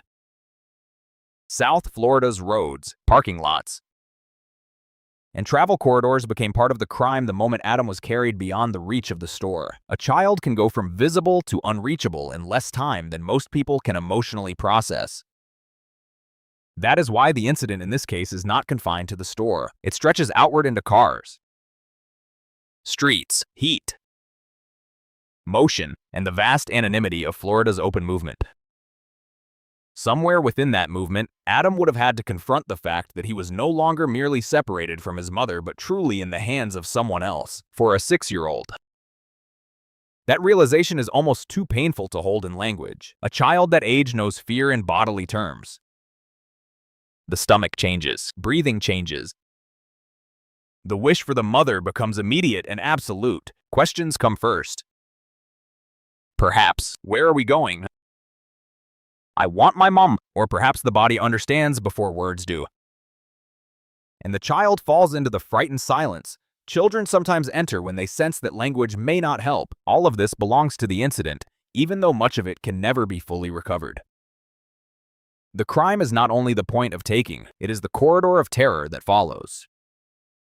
The stretch of time in which a child is alive, conscious, and unable to return himself to safety, that stretch is the moral abyss at the center of Part 4. And then there is the harder truth still, the truth that this was not merely an abduction, but a murder.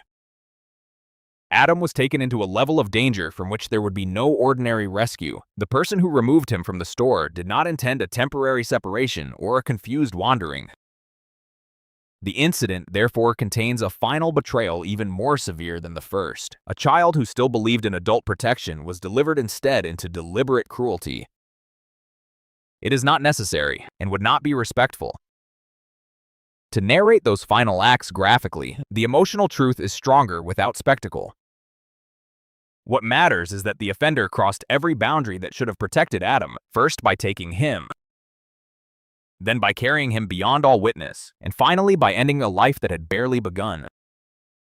The bright commercial order of Sears gave way to a private landscape of violence that Adam could not possibly have anticipated and no family should ever be forced to imagine. Back at the store and then beyond it, the incident kept unfolding in another form, the form of institutional alarm.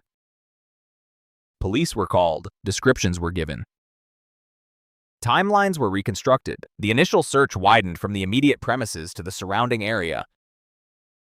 Every minute became punitive in its own way. For the family, the horror now existed on two tracks at once. One track was external, the visible movement of police, store personnel, searching, questioning, trying to convert confusion into direction. The other was internal, The dawning private knowledge that something profoundly wrong had happened to a 6-year-old boy in a place that should have held him safely for a few minutes. The incident in that sense belongs as much to the family's first hours of dread as it does to the offender's actions. It is the moment a normal day is confiscated from everyone involved. John Walsh's entrance into the immediate crisis belongs here too. A father receives the news and moves toward it without yet understanding its full shape, but already feeling the world narrowing in a way that no later public role can soften or transform. Before he was an advocate, before he was a television presence, he was a father moving into a catastrophe that had already begun without him. That human sequence matters. Families do not become symbols in the moment of loss. They become frantic, disbelieving, raw. The incident therefore radiates outward through them as well. A child taken, a mother searching, a father arriving into terror, a store becoming a scene, a city beginning to learn that one of its ordinary public spaces has just been used as the opening point of something monstrous. Public places after an abduction always seem haunted by what they did not prevent. The employees remember where they stood. Shoppers remember what they were doing when they heard. Parents who were there with their own children begin replaying the distance between themselves and danger. Sears itself, in the emotional architecture of the case, became more than a retail environment. It became the threshold between before and after. Adam entered it as a child on an errand with his mother. He left it against every rule of decency and expectation, in the control of someone who would never return him alive. That is why Part 4 must stay with the incident in all its cruel compression, not because we can know every mechanical detail, but because we know its shape well enough to feel what happened. An ordinary moment of childhood attention.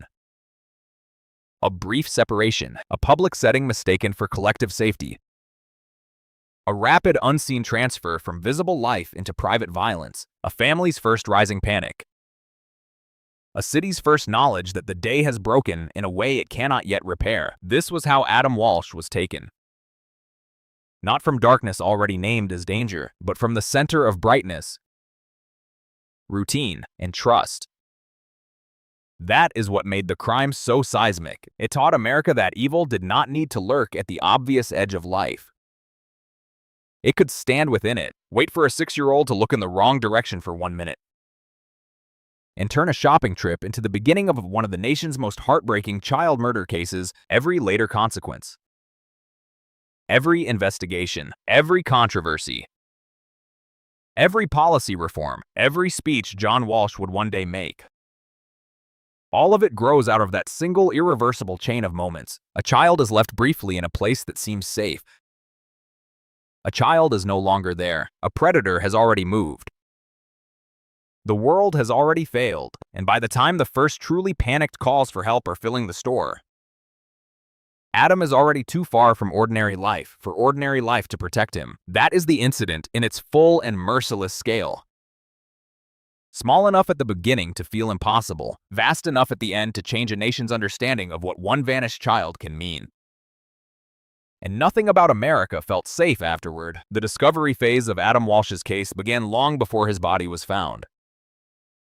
It began in the terrible administrative hour when a family's panic had to be translated into descriptions, timelines, store locations, names of employees, and the cold practical questions that arrive whenever the unthinkable has to be spoken aloud to strangers. Inside and around the Sears store in Hollywood, Florida, what had first looked like a child momentarily out of sight was now treated as something darker. Though even then, the full darkness had not yet declared itself. Store personnel were questioned. The area was searched. Security procedures, such as they existed in that era, were put under stress they had not been designed to carry. A retail environment that had seemed too public for danger suddenly looked full of blind corners, exits no one had paid enough attention to. People who had been physically near the event and yet had seen almost nothing that could save a child. This is the first true crime scene of Adam's story.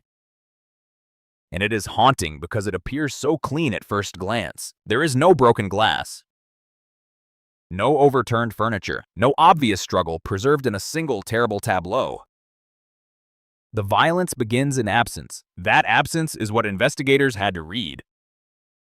A child had been present. A child was no longer present. Somewhere between those two facts, the entire case was born. The first clues, therefore, came not from blood or weaponry, but from movement. Witness memory, store routine, and the fragile reconstruction of minutes. Where had Adam last been seen? Which department? Who had seen him among the older boys near the video display? How long had he been left there? Which employees had interacted with children in that area? Had anyone noticed a man speaking to him? Had any security guard moved a group of boys out of the section? Which doors were nearest? Which exits fed into the parking lot?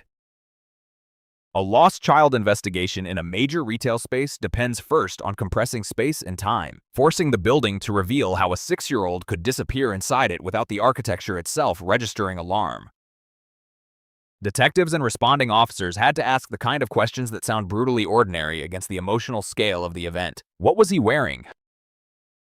How tall was he? Did he know to come to the front of the store? Did he ever wander? Had anyone in the family seen a suspicious person earlier? These questions matter because in the first hours of a child abduction, detail is the only weapon adults have against panic. Yet every answer also deepens the horror. A clothing description means the child is now being imagined through the eyes of strangers. Height and age become search parameters. A parent's intimate knowledge is converted into a broadcastable alert. The first discovery in such a case is therefore psychological as much as physical. The family discovers that private love has entered public procedure. The store was searched with growing urgency, but a store is not a sealed world. It opens onto parking lots, roads, and all the mobility that modern suburban life takes for granted. By the time the immediate search failed to recover Adam, the first and most terrible clue had already become clear. He had likely been removed from the building faster than anyone nearby could understand what was happening. That realization shifts a case abruptly from missing child to probable abduction. The emotional atmosphere changes first. The practical atmosphere follows. Patrols widen outward. Surrounding areas are checked. Possible witnesses in the lot are sought. Vehicles become suddenly meaningful. The parking lot itself becomes an extension of the crime scene.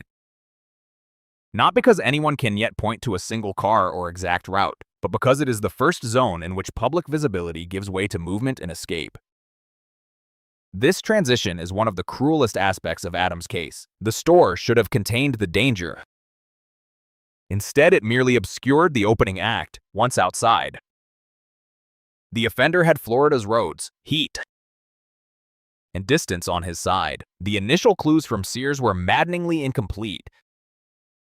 Accounts emerged that Adam had been near older boys at a video display, and that at some point a security guard may have broken up a disturbance among them, telling the boys to leave the store. Whether Adam was mistaken for one of them, whether he followed them, whether he was left standing alone near an exit, all of this mattered intensely. But early witness accounts in cases involving crowded public places are often fragmented and unstable. People remember pieces. They remember a child among several children, not the final movement that took him away. They remember having noticed nothing unusual, which in itself becomes part of the problem. Predators rely on this fact that public environments normalize adult-child proximity. A child walking near an adult looks innocent at a distance. A child being redirected by an adult can look like parenting. A child who has just been separated from his mother may look to anyone passing like he still belongs to some adult nearby. That ambiguity hollowed out the first crime scene in Adam's case. The store had been full of people, but no one had seen enough in the right sequence to prevent the crime. As hours passed, the search moved beyond Sears and beyond hope that Adam would simply be found wandering nearby. Flyers, descriptions, media appeals, and police coordination began to take shape. But this was 1981. Information did not move with the speed later decades would take for granted. Investigative energy had to cross practical barriers of communication, jurisdiction, and institutional habit. The first crucial discovery phase was therefore not only about evidence, but about systems. Could local police respond quickly enough? Would neighboring agencies be alerted with sufficient urgency? How would information about a 6-year-old boy in a large region be spread before the trail cooled beyond use? These are structural questions, but they are inseparable from the crime scene because they determine how long the offender remains ahead of the investigation. Adam's case would later become famous, partly because it exposed just how uneven those early systems could be. But in the moment, the family and investigators were simply living inside them. The days immediately after the abduction produced the most painful kind of non-discovery. The period in which every lead feels promising because nothing else exists. Sightings are reported. Possible sightings are checked. Witnesses think they may have seen a child matching the description at one point or another. Each of these becomes emotionally overloaded. Families live inside the cruel machinery of maybe. Maybe someone saw him. Maybe he is alive. Maybe the person who took him abandoned him. Maybe he will be found hungry and frightened but living. The investigative burden in this phase is enormous because officers must examine possibilities without feeding false hope more than necessary. Every alleged sighting becomes part of the outer ring of the crime scene. Not because it truly is, but because when a child is missing, the entire world temporarily becomes a field of possible relevance. That field is emotionally exhausting and often factually barren. It keeps the family moving while giving them almost nothing solid to hold. Then came the discovery that turned the case irreversibly from abduction into murder. 2 weeks after Adam disappeared, fishermen found a severed head in a canal in Vero Beach, Florida. More than 100 miles from Hollywood. The physical distance matters because it transformed the case immediately. This was not a local disappearance that had somehow remained near its point of origin. This was a child taken from a department store and transported far enough away that the geography itself began to look complicit in the crime. Canals, roads, long drives through Florida heat, empty roadside places. The whole state suddenly felt larger and more hostile. The canal recovery site was not just a place where remains were found. It was the second true crime scene, and unlike Sears, it did not carry the bright ordinary mask of public family life. It carried the uglier language of disposal: water, brush, insects, heat, distance. All the elements that degrade evidence and degrade dignity had become part of the case. The discovery there was one of the most horrifying kinds a family can endure, because it brought certainty and mutilation in the same breath. The body was not fully returned. Identification had to be made through what remained. A child who had left home for an errand now existed for the investigators as remains in a canal. That is the brutal transformation at the center of Part 5. The crime scene at Vero Beach spoke in different ways than the Sears scene had. Here, the key questions were forensic. How long had the remains been in the canal? What did the condition of the remains reveal about post-mortem handling? Could a cause of death be determined? Was there trace evidence still preserved despite exposure to water and heat?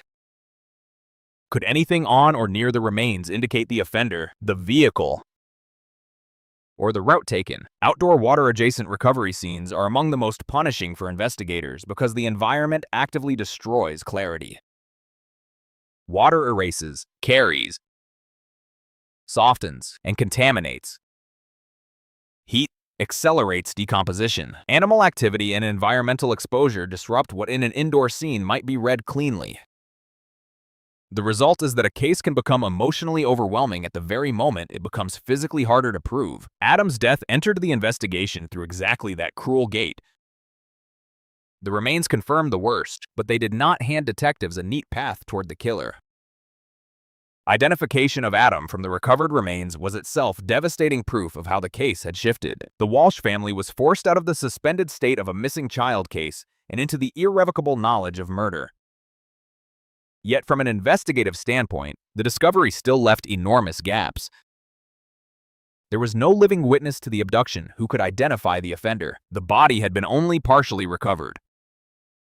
The disposal site was far from the abduction site. The chain between the store and the canal was long, dark, and largely invisible. That invisibility is one reason the case remained controversial for so many years. The first crime scene had been too public to preserve the crucial moment clearly. The second was too degraded to preserve it fully after the fact. Investigators were forced to work in the space between them, using witness recollections, timelines, offender behavior, and later confessions or suspect statements to stitch together what direct evidence could not. The Vero Beach recovery also revealed something about the offender's psychology, even if only by inference. The distance and manner of disposal suggested not only violence, but movement and selection. This was not a crime contained to spontaneous rage at the point of abduction. It involved transportation, concealment or attempted concealment, and a landscape chosen because it allowed the offender to leave part of the child far from the place he was taken. The choice of a canal is significant in such cases because water promises erasure. It carries away, conceals, and damages. An offender using such a location is relying on the environment to become his accomplice. That reliance becomes part of the clue structure. It suggests familiarity with roads, with isolation, with places where discovery might be delayed or evidence diminished. But suggestion is not identity. The discovery phase of Adam's case is therefore marked by a terrible asymmetry. The family receives devastating certainty while the investigators still lack the kind of evidence that turns certainty into a name. Another crucial part of this section is the role of evidence handling, or mishandling, that would haunt the case later. Major child murder investigations depend not only on what is found, but on how it is preserved, recorded, and shared across agencies. In Adam's case, the passage of time, jurisdictional complexity, and controversy over lost or missing physical evidence would later become central to the public's unease with the official resolution. That later unease has its roots here. In the discovery phase, when every fragment mattered and the system had to prove it was capable of holding those fragments without losing them. Some evidence was limited from the start because of the condition of the remains and the nature of the scenes. Other material would become clouded by record-keeping issues, changes in custody, or simple human error. This is one of the reasons Adam Walsh's case remains more painful than many closed files. The earliest physical realities were already fragile, and the institutions meant to preserve them were not yet operating in the later world his death would help create. The discovery of Adam's remains also changed the cultural meaning of the case immediately. Before, it was a missing child emergency. After Shaw, it became something darker and more emblematic. A 6-year-old abducted from a Sears store and later found murdered in a canal entered the American imagination as a story too brutal to remain local. News organizations began to cover the case not merely as a family tragedy, but as a public warning. Parents watching from other states saw something new in it. Not only grief, but proximity. If this could happen in a bright public store in Florida, it could happen in the spaces they themselves trusted. The discovery scenes at Sears and Vero Beach therefore formed a terrible pair in the national mind. One represented the false safety of public routine. The other represented the brutal afterlife of unchecked predation. Together, they taught a lesson the country did not want, but would never forget. Still, within the case itself, the discoveries left more questions than answers. Who took Adam from Sears? How quickly was he moved? What route led from Hollywood to Vero Beach? Where did the killing occur? Was the disposal site also the homicide scene, or only part of a wider trajectory? What vehicle was used? What witnesses, if any, had seen the crucial movements without realizing it? The investigation now had a child murder, a recovery site, a broad transport corridor, and a shattered family, but it did not yet have the one thing the public most wanted: a killer. This is the essential emotional shape of Part 5. The crime has declared itself fully, but the path from declaration to justice is still broken. The scenes have spoken, but not clearly enough. Sears says he was taken here. The canal says he was discarded here. Between those points lies the territory of the unknown, and the unknown is where years of controversy would live. So part 5 must end with both revelation and incompleteness held together. Adam has been found, but not restored. The family has been given truth, but not peace. Investigators have 2 powerful crime scenes, one of disappearance and one of recovery, but the physical evidence is partial. The witness picture is thin, and the environmental damage to the second scene ensures that every later theory will have to cross the same broken bridge. The discovery phase did what discovery always does in the hardest cases. It ended hope in one form and began the long, uncertain labor of making the dead speak clearly enough for the living to follow. In Adam Walsh's case, the dead would speak loudly enough to change a nation, but not cleanly enough to silence every doubt about how justice was finally claimed. After Adam Walsh's remains were found, the case did not move cleanly toward a suspect. That is the central pain of Part 6. Discovery had ended one kind of torment, the torment of not knowing whether Adam was alive, but it began another, slower and in some ways even more corrosive kind. The Walsh family now knew their son had been taken and murdered. What they did not know, and what the country would not know for years in any settled way, was who had done it, how exactly the crime had unfolded, and why the machinery of law enforcement seemed unable to deliver a solid, unassailable answer. The investigation stretched into that gap between certainty of evil and uncertainty of identity, and the gap proved vast. Detectives had a public abduction from a busy store, a body partially recovered far away, a devastated family, and almost no clean bridge between the 2 crime scenes. Every promising lead emerged under the weight of missing evidence, fragile witness memory, damaged timelines, jurisdictional friction, and the simple fact that predators do not leave truth arranged for the convenience of the grieving. The first broad problem was geography. Adam had disappeared in Hollywood, Florida, but his remains were found in Vero Beach, more than 100 miles away. That distance immediately made the case larger than any single local department's emotional comfort zone. The abduction site, the disposal site, the possible transit routes, and the universe of potential suspects now stretched across jurisdictions, agencies, and records that were not always built to speak smoothly to one another. In theory, law enforcement coordination should solve that. In practice, especially in the early 1980s, coordination could be slow, fragmented, and vulnerable to the ordinary failings of institutions under pressure. Files moved imperfectly. Evidence custody could become cloudy. Leads generated in one place were not always interpreted with equal urgency in another. The result was not necessarily indifference in every individual officer. It was something more maddening, a system trying to function while the case demanded a level of speed, precision, and persistence that the system had not yet fully learned to deliver in child abduction murders of this kind. That systemic strain became part of the investigation itself. The suspect field widened quickly because the crime was so exposed at one end and so obscured at the other. At Sears, the abduction had happened in public, but with too little clarity. At Vero Beach, the recovery site revealed murder, but not a face. Between those points lay roads, cars, modals, drifters, local offenders, and anyone with the confidence or depravity to remove a 6-year-old from a store and carry him into violence. Detectives had to consider strangers seen in or near the shopping center, employees, passing criminals, known sex offenders, regional drifters, men with histories of violence against children, and suspects tied to broader patterns of predation across Florida. That is what dead-end phases in major child murder cases look like. Possibility does not narrow immediately. It metastasizes. Every suspect category seems plausible because the crime itself is so morally extreme that ordinary intuition breaks down. A man who would abduct a child from a department store in daylight does not fit neatly inside routine criminal expectation. He could be local. He could be transient.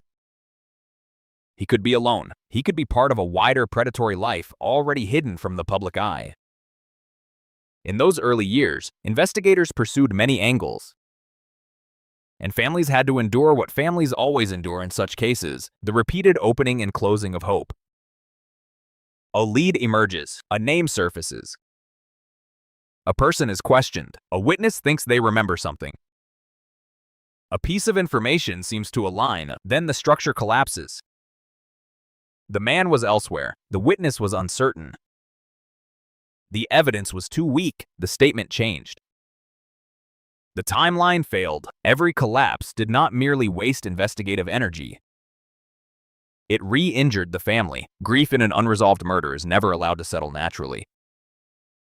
It is jerked forward and back by rumor, possibility, and disappointment. For John and Reve Walsh, this phase of the case was not simply about waiting. It was about being forced to live inside the administrative afterlife of evil, where every phone call might matter, every reporter might reopen pain, every official statement might sound like progress while delivering almost nothing solid enough to trust. Over time, one name would come to dominate the suspect landscape: Otis Toole. Toole was already a figure from the darker margins of American criminal life, a drifter and violent offender whose name was linked to other brutal crimes. He was not the sort of suspect who emerged from the clean center of a stable life. He emerged from the swampier edge of itinerancy. Confession, contradiction, and depravity. That made him both compelling and deeply problematic as a suspect. On the one hand, he fit the moral ugliness of the crime. He had the kind of violent background that could make investigators believe he was capable of abducting and killing a child. On the other hand, men like Toole often live inside a haze of unstable admissions, erratic stories, boasting, confusion, and manipulation. They may tell the truth one day, lie the next, exaggerate for attention, retract under pressure, and exist in such a compromised mental and moral state that every statement they give becomes both a clue and a contamination. The case against Toole therefore developed under the worst possible conditions for public confidence. He confessed at times. He provided statements that seemed to implicate himself. Then, parts of those statements shifted or were challenged. Some evidence that might have strengthened or weakened his connection to the crime became entangled in controversy, especially questions about physical items and record keeping. And because the case already carried the wound of a child taken from public safety into apparent oblivion, the public and the Walsh family needed something stronger than the word of a man whose relationship to truth was visibly broken. This is why the investigation's suspect phase remains so painful and so historically important. It was not merely a matter of having no suspect and then having one. It was a matter of whether the state could transform a deeply plausible human monster into a legally and evidentially satisfying answer, and that transformation is precisely where the case kept faltering. Toole became central because his presence seemed to connect so many troubling points. He had lived in Florida. He had a known capacity for grotesque violence. He confessed in ways that appeared to align him with the case. Authorities eventually concluded he was responsible, yet the path from suspicion to conclusion remained uneven enough that controversy never died. Some evidence had been lost or disputed. Some details depended too heavily on his own compromised account. Some timelines and physical links were not as cleanly preserved or presented as grieving families and observers wanted them to be. In a murder as symbolically seismic as Adam's, that weakness matters enormously. The country did not only want a likely killer, it wanted certainty sturdy enough to carry the emotional weight of the child who had become a national wound. The investigation could not fully provide that. This is where John Walsh's later public identity begins to cast a shadow backward over the case, not because he had already become that figure during the dead-end years, but because the frustrations of those years helped create him. He was not merely grieving a murdered son. He was confronting a system that seemed painfully unprepared to handle child abduction with the speed, coordination, and seriousness it deserved. Evidence mishandling, slow communication, jurisdictional seams, the unstable nature of a suspect like Toole, all of it shaped Walsh's eventual transformation into one of the country's loudest advocates for victims and missing children. But during the investigation itself, that transformation was still fueled by rawer emotions: anger, disbelief, in the sense that the world had not only failed to save his son, but was now failing to answer for him cleanly. That is one of the hidden emotional truths in Part 6. Families do not only need a suspect, they need the process of identification and prosecution to feel morally proportionate to the crime. When it does not, even probable truth can feel contaminated. The dead-end quality of the case was worsened by the passage of time. Time erodes memory, dulls witness precision, scatters records, and makes every unresolved question heavier. The more years that passed, the more the case shifted from immediate investigative crisis into historical burden. That is dangerous because time does not merely make evidence harder to interpret, it changes the emotional and institutional stakes. Agencies defend prior decisions. Missing evidence becomes harder to explain. Suspects age, die, or lose whatever coherence they once had. Public narratives calcify into camps. One camp believes the authorities have the right man, however imperfectly they proved it. Another believes the imperfections are too serious to ignore. Adam's case moved into that kind of divided afterlife because its central suspect never arrived wrapped in the sort of evidentiary clarity people wanted for a child murder. This notorious Otis Toole was both convincing and unsatisfying, which is almost the worst category a murder suspect can occupy. He was plausible enough to seem like the answer, and unstable enough to make the answer feel permanently bruised. The controversy over physical evidence became especially corrosive because physical evidence is what people trust when words fail. Confessions can lie. Witnesses can misremember. Detectives can interpret too aggressively, but when an object connects a suspect to a victim, it carries a special authority. In Adam's case, disputes about whether critical items had been recovered, preserved, lost, or adequately documented undermined that authority. Every such dispute enlarged the dead-end feeling of the case. Instead of closure, there was argument. Instead of a clean prosecutorial arc, there was accumulation of suspicion, confession, controversy, an eventual official conclusion that many accepted but some never fully believed. For the Walsh family, that meant living with a form of partial answer. The state could say it knew who did this. The emotional and evidentiary experience of the family could still remain scarred by all the years in which certainty had been delayed, mishandled, or filtered through a suspect incapable of clean truth. Part 6 is therefore not just the story of suspects, it is the story of institutional limits exposed by a child's murder. Detectives and agencies were trying to solve a case that demanded modern methods before those methods had been fully built. They were trying to hold together evidence across counties and years in a system that had not yet been transformed by national missing child advocacy. They were trying to work with a suspect whose own words could never be taken at face value, and all of this unfolded while Adam's image remained fixed in the public mind as a smiling 6-year-old whose fate had come to symbolize a country's failure to imagine how vulnerable children could be in ordinary spaces. That symbolic weight changed the investigation too. Every misstep mattered more because the case mattered more. Every unresolved detail became part of a national conversation about whether justice for children was structurally possible under the old rules. There were other suspects, other leads, other theories that rose and fell in the wider orbit of the case. But none took hold with the dark gravitational force of Otis Toole. This is part of what makes the investigation feel so suffocating in retrospect. It keeps circling the same unstable center. He confessed. He recanted. He seemed to know things. He was also unreliable. He also left too much doubt.